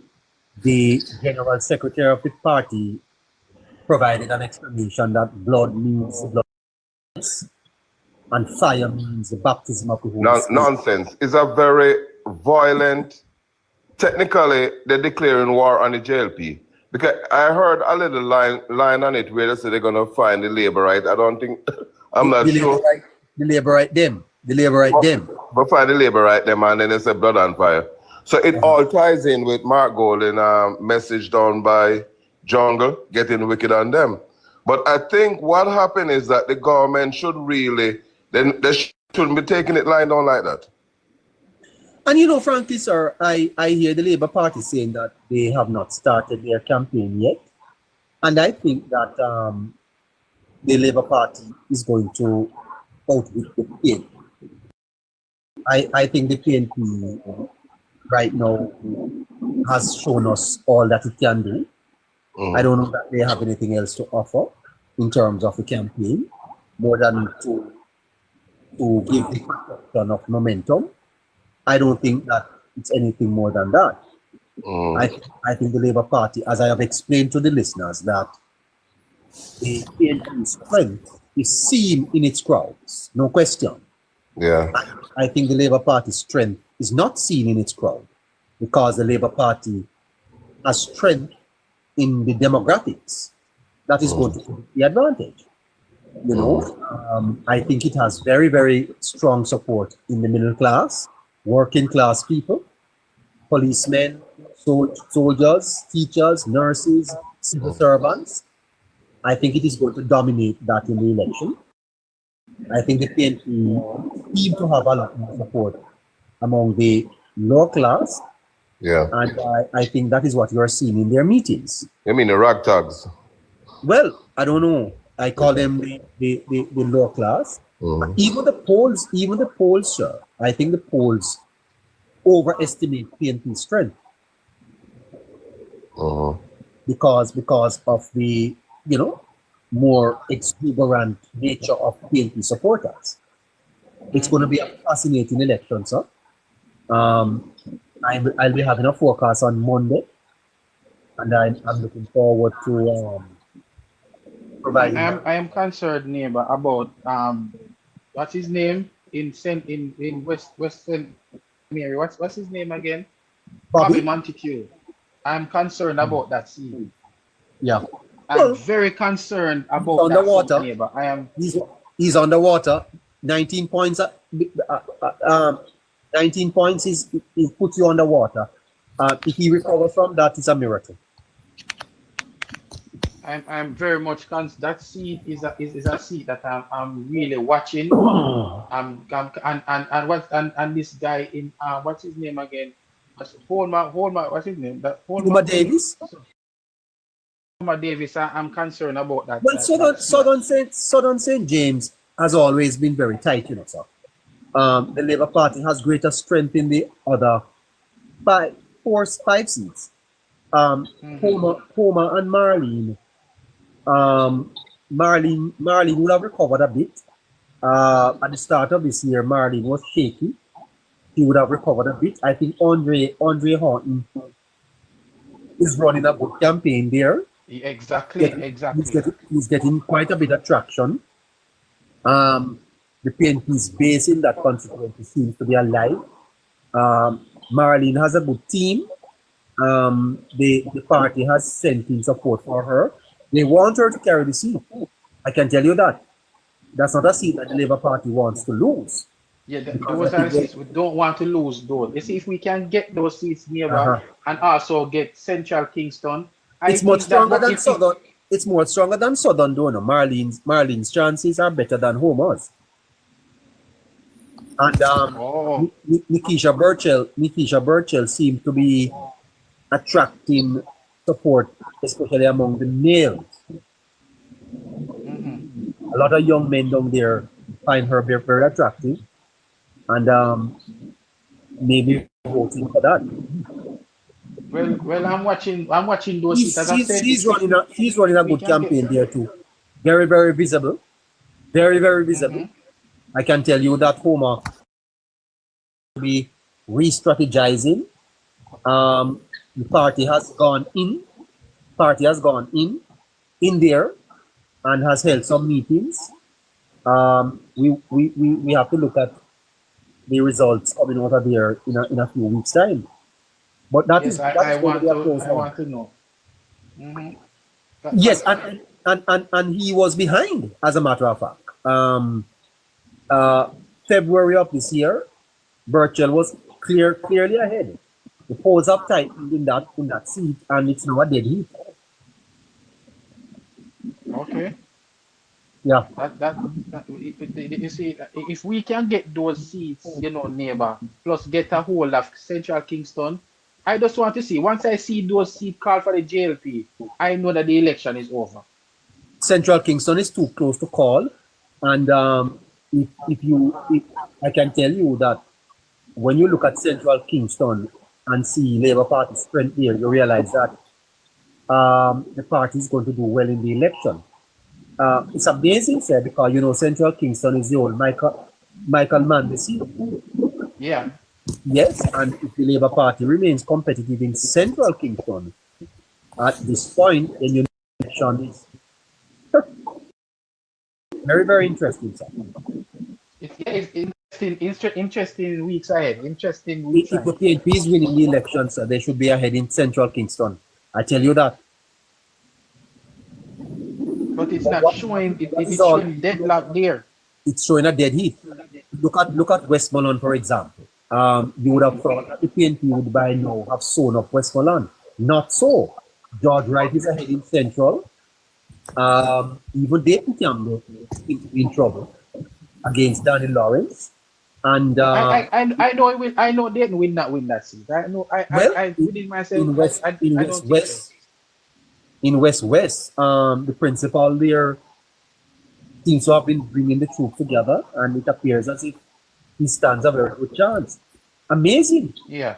You have over to Hanover, and it's 1-1 over in Hanover. Let me see if I can pull up the. Let me see if I can pull up the seats here because I have them. I know that let me pull it up and give you an idea of before I close. I got the forecast. Yeah. So let's go over to Hanover. It's 1-1 with the PNP having the advantage in Western and the Labour Party having the advantage in Eastern. In St. James, as I told you before, Southern is the closest here, with West Central, where Marilyn Malahou is.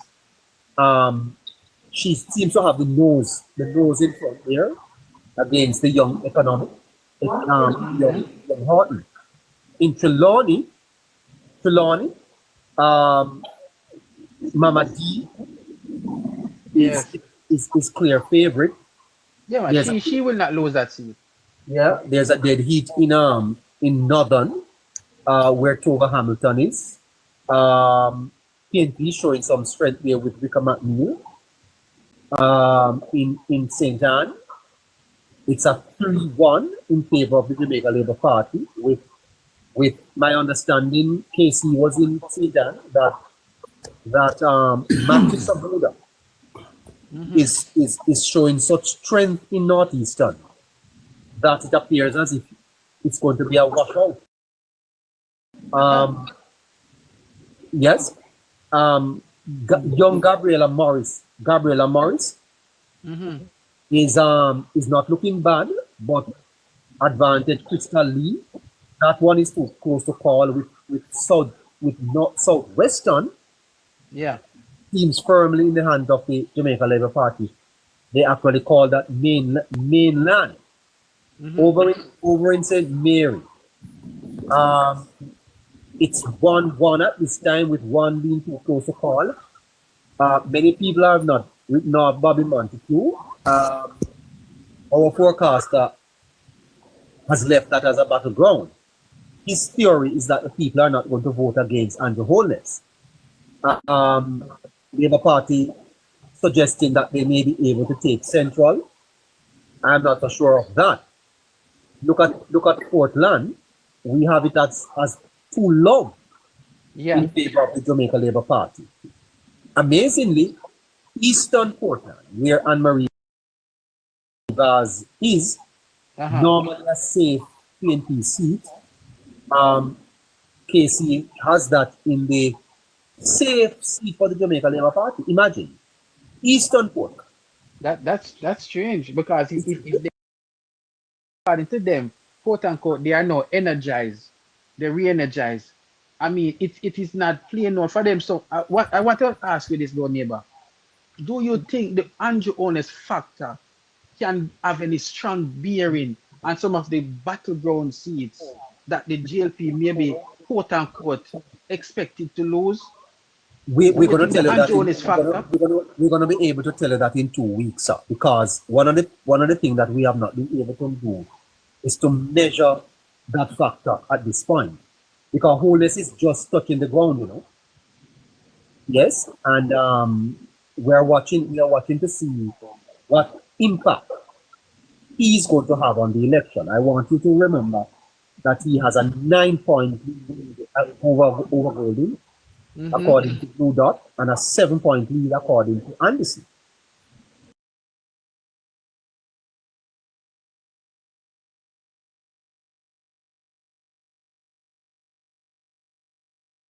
St. Thomas, normally a strong PNP.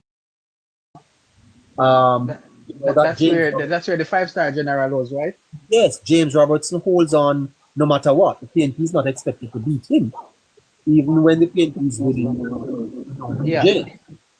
But with the development in St. Thomas Eastern, the urban center, there are many pundits who are suggesting that Charles seem to have a good chance there, and the forecaster, I think, has that leaning Labour Party. Right. Yes, where I am at. Jump down to St. Elizabeth. Floyd Green is leading in the Bellwether seat. And that is known as a battleground seat. Not battleground. Is whoever wins the seat wins the government. The governing party has never lost that seat. In other words, any party that wins government wins Southwestern. So that's one of the swing seats. Not swing, battleground, Bellwether, Weather Vane. Okay. Floyd Green is winning this by over 10 points. That's good. The closest seat in St. Elizabeth is Northeastern, and the forecaster has given the Labour Party four seats in St. Elizabeth. In Manchester, the same thing. We're expecting Southern to flip. Northwestern, which is the PNP's safest seat there, is too close to call. Really? Yes, sir, with Audrey Marks in the ascendancy in Northeastern, and Rhoda holding on in Central. Now, Central is an interesting one, but yes, I was going to mention that to you. Yes. Yes, but my forecaster is confident that Rhoda has in Central is sufficient for her to take back the seat. The two northern seats in Clarendon, Northern and Northwestern, are too close to call. The PNP seems to have a shot on the Northern Belt with Wavell Hines and Richard Azan. Those two we are not able to call, but we can call North Central for Nesta. Blue Dot have him up 9 points. He's winning that comfortably. Central, Delroy Williams is going to take that back. And Colonel Charles Jr. is expected to easily retain Southeastern, with Southwestern remaining firmly in the PNP's color. I'm not going to do any more tonight, sir, because I'm out of time. It's 7 minutes after 9 o'clock, and I'm already on my overtime. I really would love to hear about Dennis Daly that in St. Catherine there. That I really want to hear what your forecast is going to say about her. Dennis Daly? Yes. Hold on. That's where. That's always been a strong Joyce PNP Daly, seat. St. Catherine Eastern. That's Yeah. that's a PNP garrison, sir.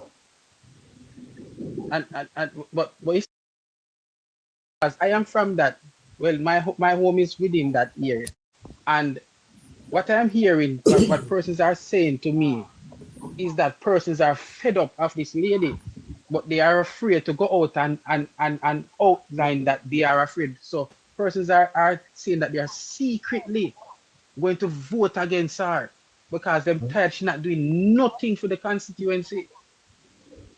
That's what I'm hearing from people there. So I don't know how true this narrative is, but the persons that I talk about, because I keep my ears to the ground within my constituency, and what I'm hearing is that persons are getting tired and fed up. Okay, by the way, Chef Wayne, Samwise, common sense. We need some help for this forecast here, sir. For Monday. Okay, buddy. We need some help for Monday. All right, second run. It's a pleasure talking to you as usual, bro. Take care of yourself. Yeah, man. And neighbor, if you have a little time all to right, speak neighbor. over the weekend, I Yes. know you have. You know, today I was reading about get a little on Buster's foreign policy, and I look Yes. at Norman Manley, and it's a real interesting read. If they get a chance, you could Google it and look at it online. All right. I know a lot of stuff, but the way it's presented and anybody else on the panel want to look at it, it's very interesting, you know? You could see how Buster's idea helped shape Jamaica's foreign policy to this day. Then All we right, get a good chance, stuff. they could look at it, you know? Yeah, man. Until tomorrow, 10 o'clock. Yes, sir. All right, man. Thank you. All 350 of you on the line. I appreciate you. You here? Thank you much. Bye-bye. Take care, Chef. Take care, Sam. All right, take care, neighbor.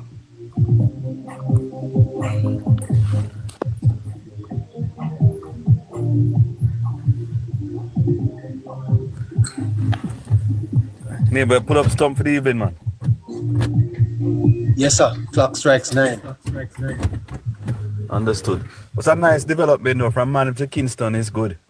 3 reliable times. Really good. Fantastic. In other words, sir, if I'm in, I need to get down to do shopping for my children for back to school, I can leave Mandeville and get back there 12 o'clock. Yes. And you take the 12 o'clock bus back up. If I leave Mandeville at 6, yes, I have enough time to get back to Mandeville 6 o'clock and get. What a fantastic development, sir. Excellent. What a fantastic achievement. I tell you the truth. You know what this means for productivity, for decency, for order. It's a wonderful thing.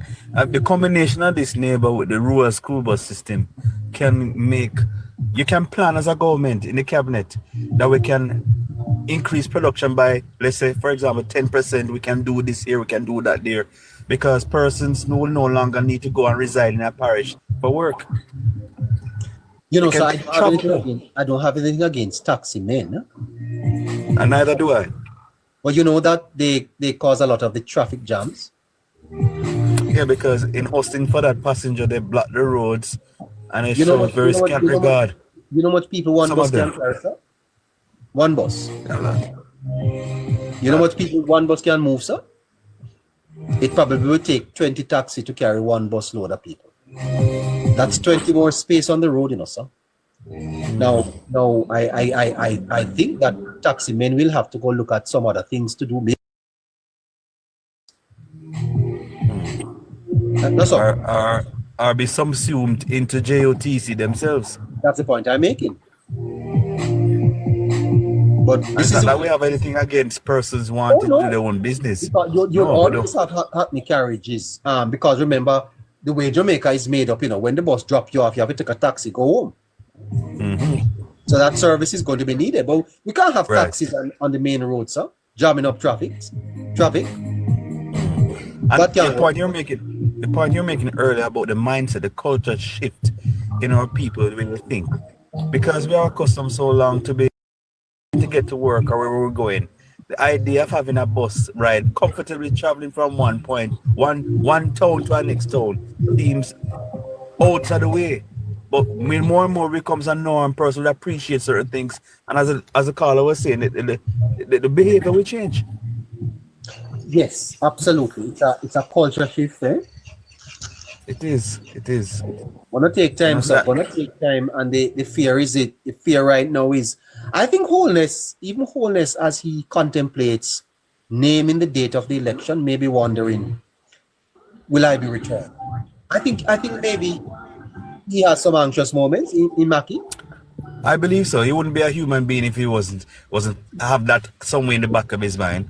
I know he's confident, but naturally, I think the Labour Party need to allay those fears that he has, and go on the ground and make sure that they are doing what they need to do in terms of convincing people. As the PNP, I'm sure, is doing for Golden. Yeah, I'm seeing it happening with more and more meetings intensified, more spot meetings, more persons coming into the various parishes and towns. It's happening. As you rightfully said, maybe some time ago, by a ground game and the airwaves. I'm looking for the airwaves campaign by the JLP now to start now. Aside from what's happening on TikTok and the social media, to actively start. Well, I don't know that I don't know that the party is leveraging social media sufficiently enough. This program, for example, would have made some invitations, and as such, they haven't picked them up as yet. And I can tell you, when they are ready to pick it up, we're not going to have them. Because I don't think they understand the reach and the power of social media. It's a cumulative effect, sir. Now, there are 269 people here. I am sure that if Bobby Montague should jump on this program now, 700 people are going to jump on. Yes. So they build their own audience. That's how social media work. Remember, people are always scrolling, So you look up on the screen now and you see 264. Don't believe that 264 people are going to stay for the 3 hours. Right. There are segments, and they spend 5 minutes and they go here and they're coming back. It's a dynamic. Yes. The party must dominate the airways, sir. Dominate. Yes. They must dominate the airways.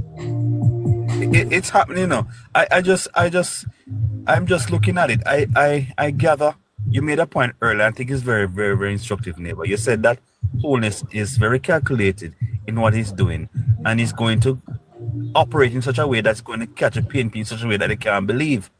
I think he's putting a series of things together to happen at one time. I just have a feeling. So I think this platform and others is within his scope to utilize. So I just think it's happening. Well, if we are here, well, I told my listeners that as of Monday we're gonna take an hour off. Will be 6 to 8 because of recurring costs. We hope we can work something over the weekend. I'm never based on my calculation, and I don't believe I'm very far off because I only get it right even by a week. I believe elections between now and the 7th of August. I believe elections will be announced. And By I believe the 7th of August. Yes. I believe it will be announced after the Emancipation Gala. I very believe so. And one of two things. It's either it's going to be the 25th of August or the 28th of August, or I believe the government can choose to delay the start of the school term by 1 week and call election within the first week of September. But I don't believe that is going to go beyond that. Yeah, because they can always make that up back over the Christmas period. Right, right. Yeah. You know, there are going to be those who say that we deny the student education because of politics, but country have to run, sir. Exactly. Yeah. And I believe, based on my information, I think the Mondays are the preferred date for election, because election day workers will get the Sunday to prepare for the election. I have a little piece of advice to give Mr. Holness before I close. I know your handlers are listening, Mr. Holness. You may not be listening, but your handlers are listening. Listen to me, Mr. Holness. Listen to me.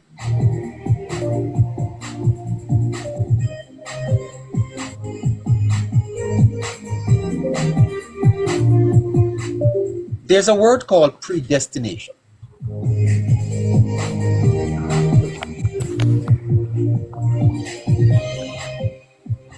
I think you know, sir, that you have done your best.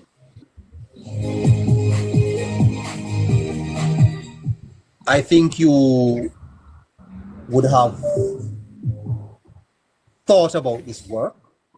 There was one time I saw you over in Portmore crying when the weight of responsibility obviously was on your shoulders. And I want to say to Mr. Holness that you have more support in Jamaica than Mr. Goldie. You do.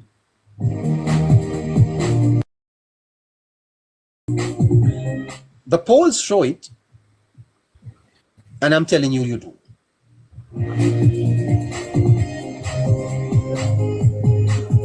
I think also that the people of Jamaica appreciate you, sir. They do.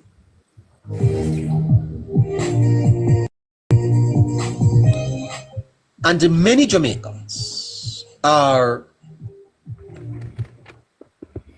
hoping that you will be continued as Prime Minister. Many Jamaicans. Whether they will vote for you is another thing. I think you have some persuading to do over the next couple of weeks to persuade them to get off the fence and vote for you. But quietly in their heart, they appreciate you. And sir, having served for 9 years, it is clear to me that you want to continue. It's clear to me that you want another 5 years at least to finish the job that you started.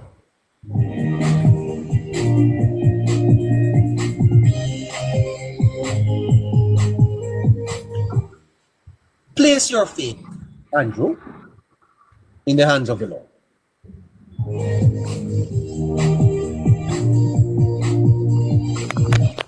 Your work, sir, is commendable. Crime is down. You have brought poverty. You have created jobs. You have invested in the social fabric of the society, increased path beneficiaries, raised income minimum wage, given away social housing, fixed many roads. Public sector compensation. Public sector workers have benefited. You're bringing new bus. You're bringing garbage truck. Huh? Children are happy with you, sir. Hospitals are improving. Clinics have improved. You have restored hope to Jamaica, sir.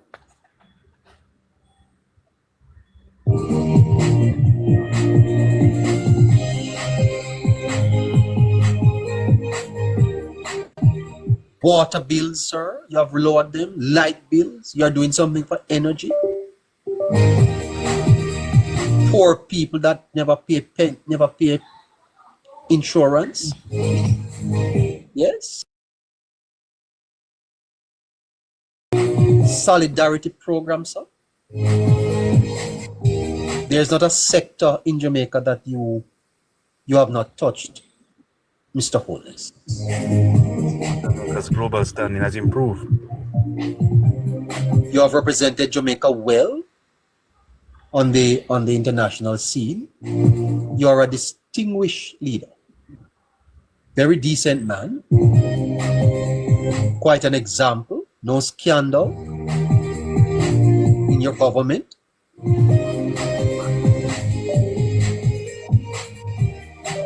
You have ticked most of the boxes, sir. As a leader of Jamaica, you have ticked most of the boxes. There is no other leader that we have had in this country in my lifetime that have your record. Tiaga didn't have it. PJ, no. Portia, no. Bruce, no.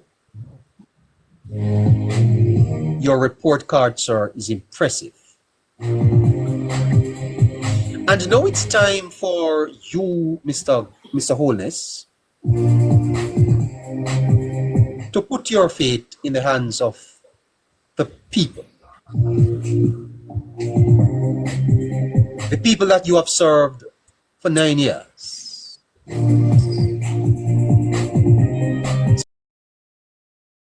It in their hands. Trust the people, Mr. Holness, of Jamaica. When you go on the streets, sir, when you go in the communities and you see the love and the hugs and the little children jumping in your arms and the old man and the old woman praying for you, sir, trust them.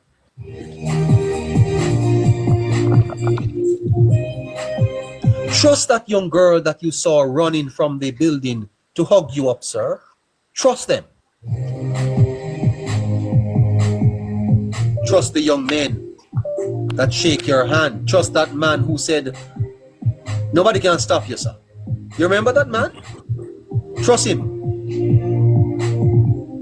Trust those tears that have been cried, Mr. Holness. Trust the people.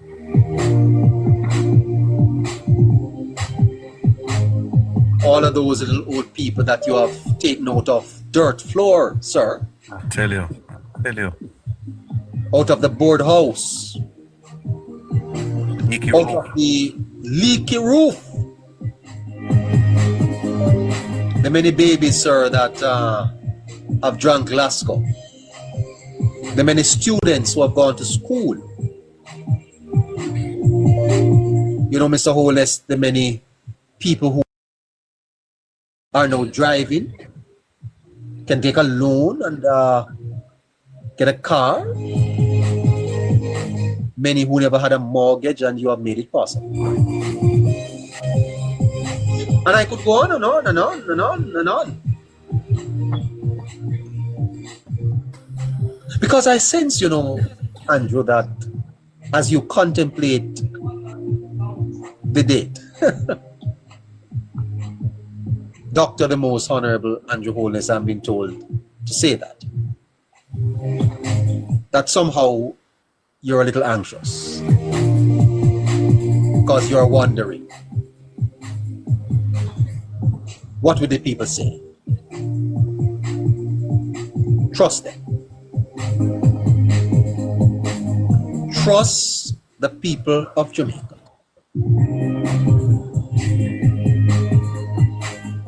Go to the polls. Go to the polls, sir. And leave your fate in the hands of God. Amen. Leave your fate, sir, in the hands of God.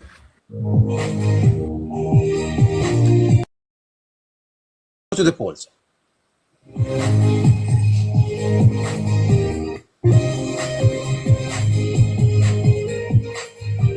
And if, just if, sir,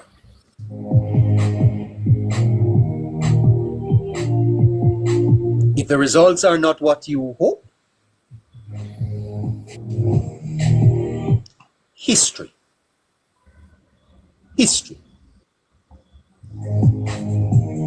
You will go down in history as one of Jamaica's best.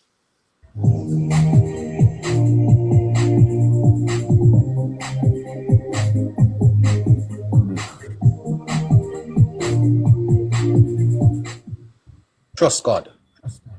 Yep, that's it. All right, Mr. Holness Handlers, give him that message from me. Tape it and Caroline. Yeah, but as I leave, I was in my workplace today. A young person said to me, and these are persons who are young people involved in the process. You try to convince them to take a look at what's happening, to evaluate both parties. And one of them came out and said blatantly to me today that, listen, she sat and analyzed them, and she has said, listen, the PNP have nothing to offer, just be a cuss and nice them and make. And I really don't see anything in them. I didn't prompt her, you know. Just came and said that. And as you said, neighbor, persons who are sitting and analyzing will just get up out of the workspace and wherever they're prompting and go cast the ballot. And I believe in adding strength to what you're saying, Prime Minister trust those people, because they will come out. I'll leave it there, neighbor. Till we meet again. Fantastic. Have a great night, sir. Blessings to you and the family, man. Yeah, man. All right. Listeners, I have a little date. Yes.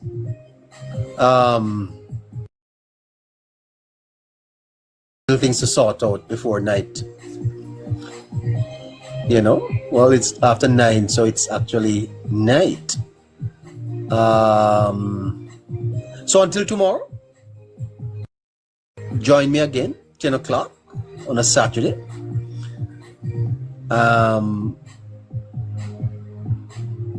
Take care of yourselves, okay?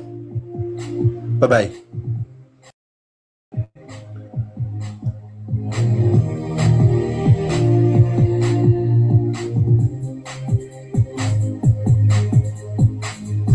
Imagine, I'll see you, God bless you with me for the entire program.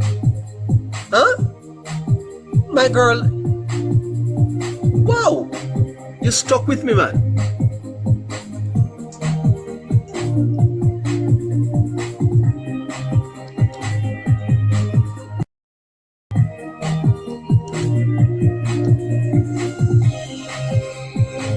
You stuck with me for the entire program there?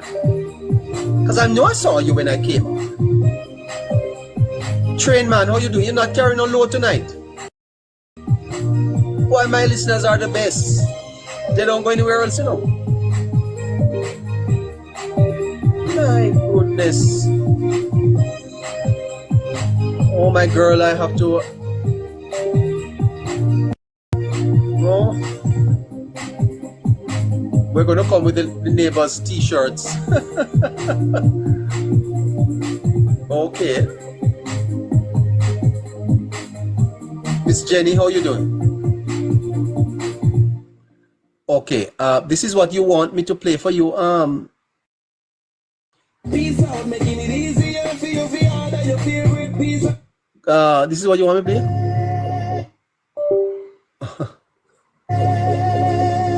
Here is it. Here's your song.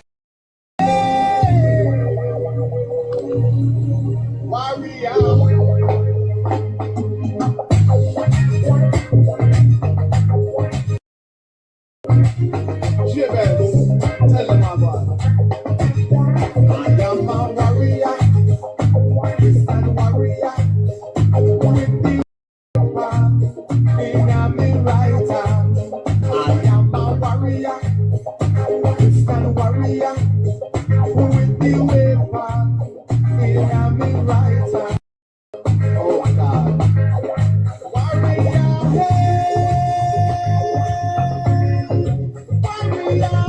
train, man. You have to go arrange to give me a ride on the train one of these nights, you know, man. Huh? Never ridden on the train before.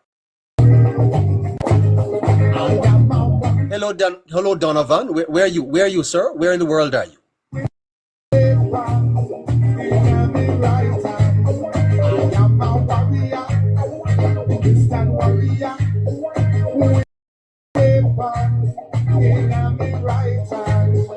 All right, Miss Jenny. Miss Jenny, are you from St. Elizabeth? Are you from St. Elizabeth? Shawnette Duncan. Hi, you're in Texas. Oh my goodness, Texas is live. Oh, you're in Westmoreland. West or Central?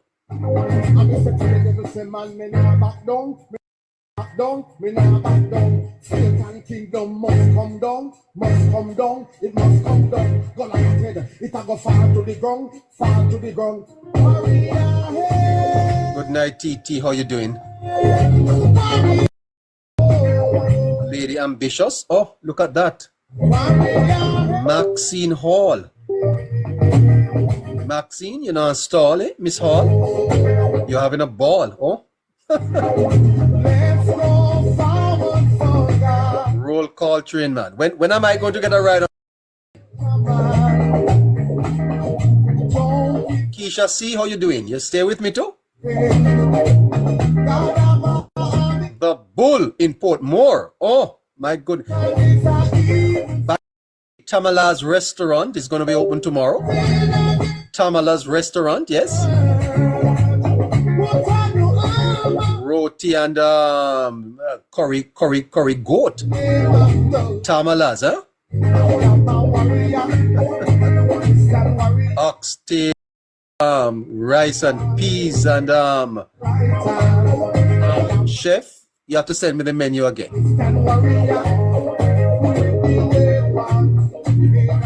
Right over there at Tamala's, eh? Portmore, go to Tamala's, eh?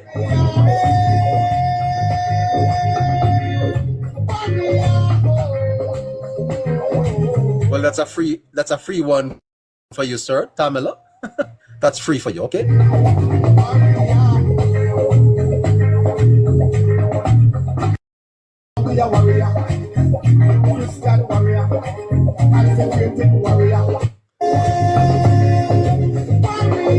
Come through West Manchester, June. Hey, Mr. Vassal, no hassle this, eh? No hassle with Vassal, eh? You're a Vassal, sir? Come through Manchester. How you doing? Saying good night to all the people now dining at Tamala's. They're playing neighbor at Tamala's. Tamala's in Portmore. So we're getting our shoes on and our jeans and our t-shirt, and we heading over there. Eh? Chef is going to prepare something nice for us. Neighbor stepping into Tamala's tonight. Yes, sir. Soon comes jumping on the. Yep.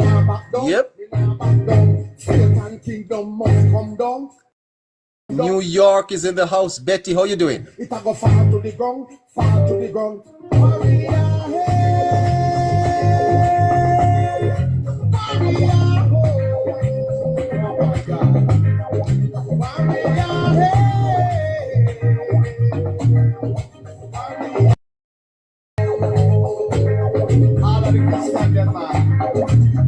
go forward for God. Fight like soldier man. Don't give up. Don't give in. God have an army. Hello, true believer. Satan is an evil force. Here's how we're leaving you tonight, because we're not staying longer than 9:40 because we're going to Carmela's.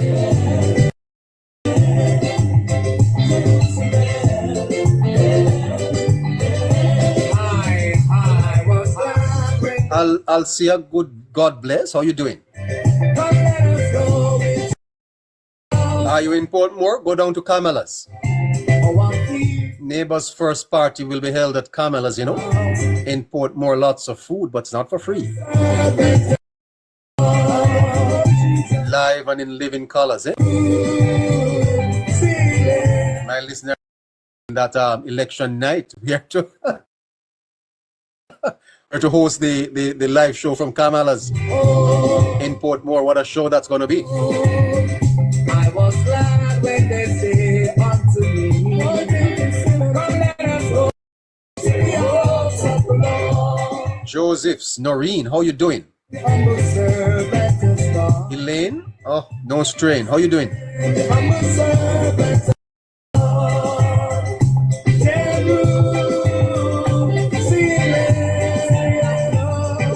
Yeah, John Dixon, you're in St. Elizabeth?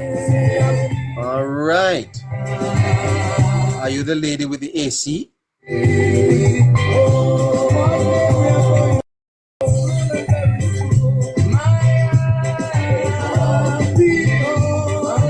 Look at Portmore, Waterford. Carmela's brochure is going to be up on the page.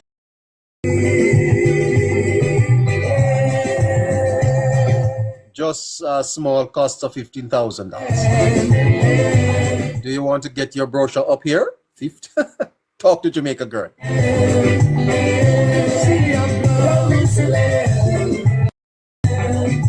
Look at the board. It's 8,000. 8,000 people since 6 o'clock. 8,000. There's a big audience to reach if you have a small business, yeah? For Kamala's tonight, Kamala's restaurant. One of the best in Portmore.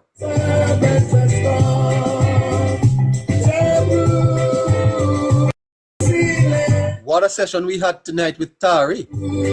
What a prayer.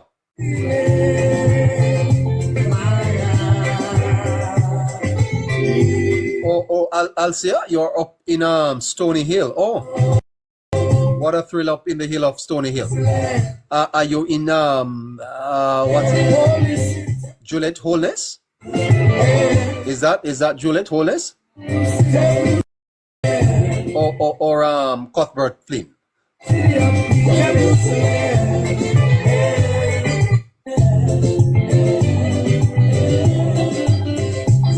Lonnie, my goodness.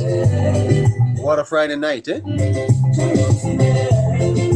Mama D listening? Oh, ha. Hello there, Miss Marissa Dalrymple Philibert. Good night, ma'am. How you doing?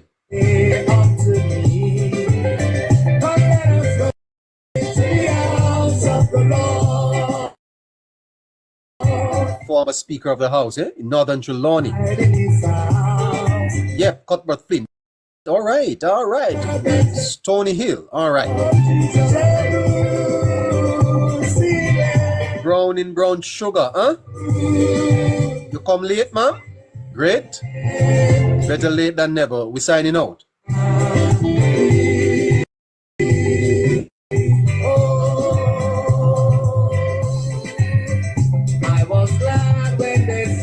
Well, I can punch in a free one for you, Mr. Samuda. Are you in Old Harbor? Goodness gracious, Kaluga. Kaluga is in Old Harbor. Well, when I stop by Kaluga, you have to give me a free sandwich, okay, sir? Can I get that on Sunday? Fish sandwich and fruit punch. That's lunch, eh? For two, of course, two. Bird can fly on one wing, sir. Do two. Casey, how you doing, sir?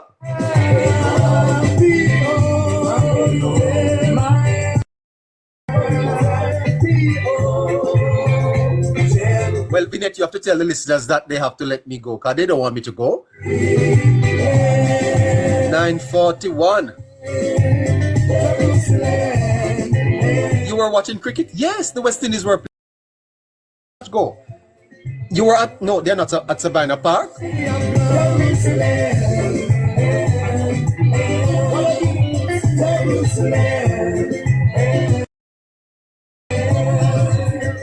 I was glad when they say, "Come, let us go to the house of the Lord." Camellas. Okay, Camellas is in Portmore. I will have to give you that information. Good night, sir. How you doing? Oh, they lost again.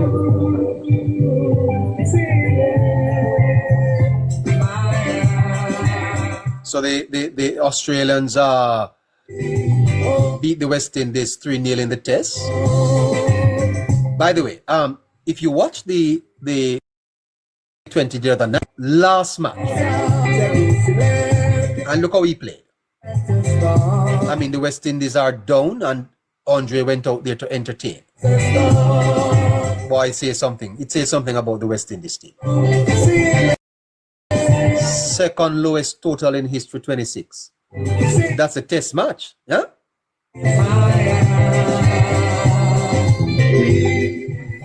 Vanilla Cameron, you saw me at the Baptist Church last week, Sunday? Which church?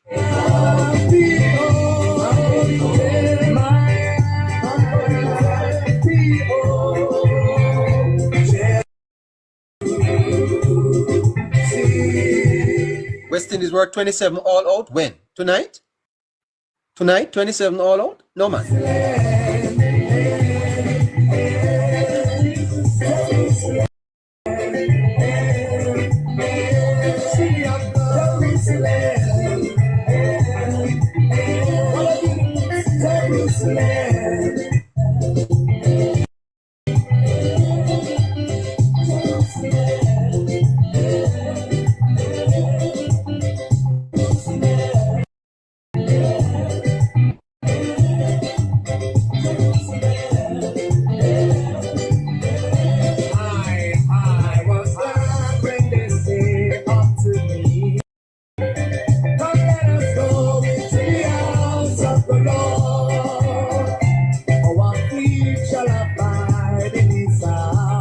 They made 211. Oh, not bad, not bad.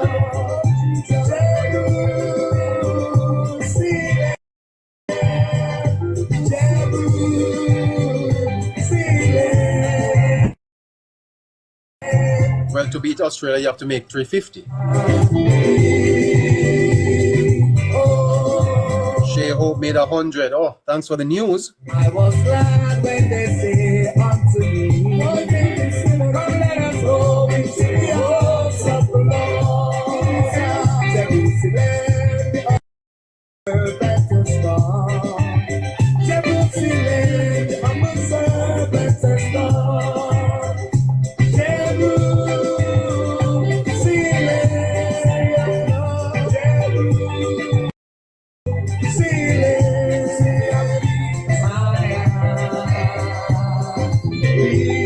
How is your name pronounced? Jinarabi? Jinarabi?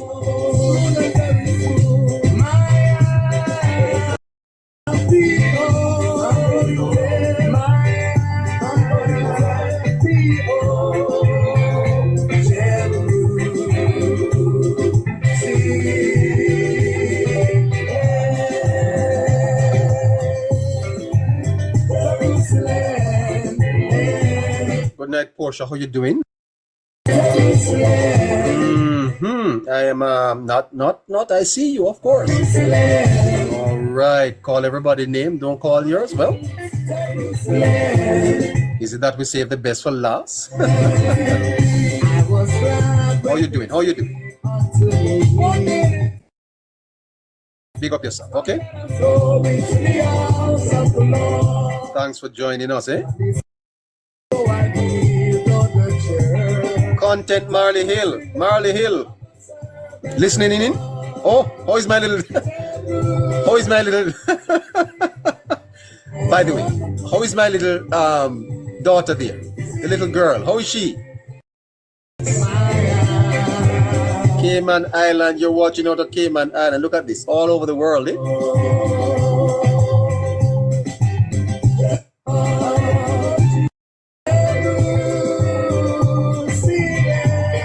the show is touching all over the world. Germany, look at that. South Africa, Pennsylvania, Philadelphia, I was glad when they Trinidad and Tobago. You're in New York, eh? come let us go into the house of the Lord. Jerusalem, the humble servant. Jasmine Minot, how you doing? How about Pastor Minot? Wendy, hey. Dr. Wendy Minot. Good night to you, sister. Toronto. Ann Robinson, you're in Canada. Is it cold there or it's hot?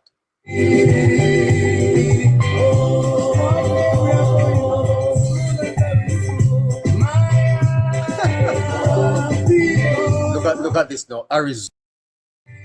God bless, you're in Arizona. That's the name of a drink, you know. Okay, and it's cool. Jamaican.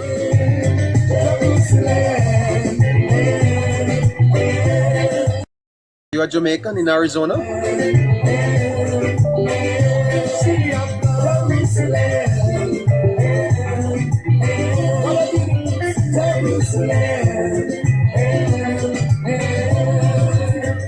I was glad when they say unto me, come let us go into the house of the Lord. Upon this rock, oh, I build the church. Jerusalem, humble servants and stars. All right, Carol, you're not in Arizona, you're in St. Catherine. Big up.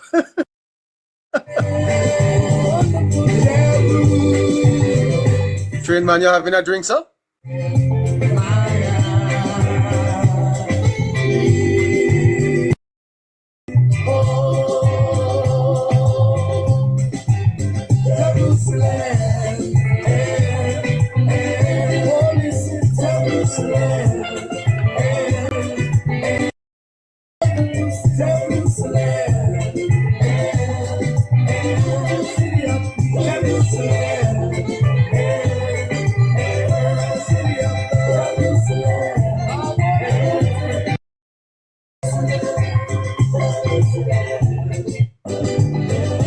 All right, guys, until tomorrow.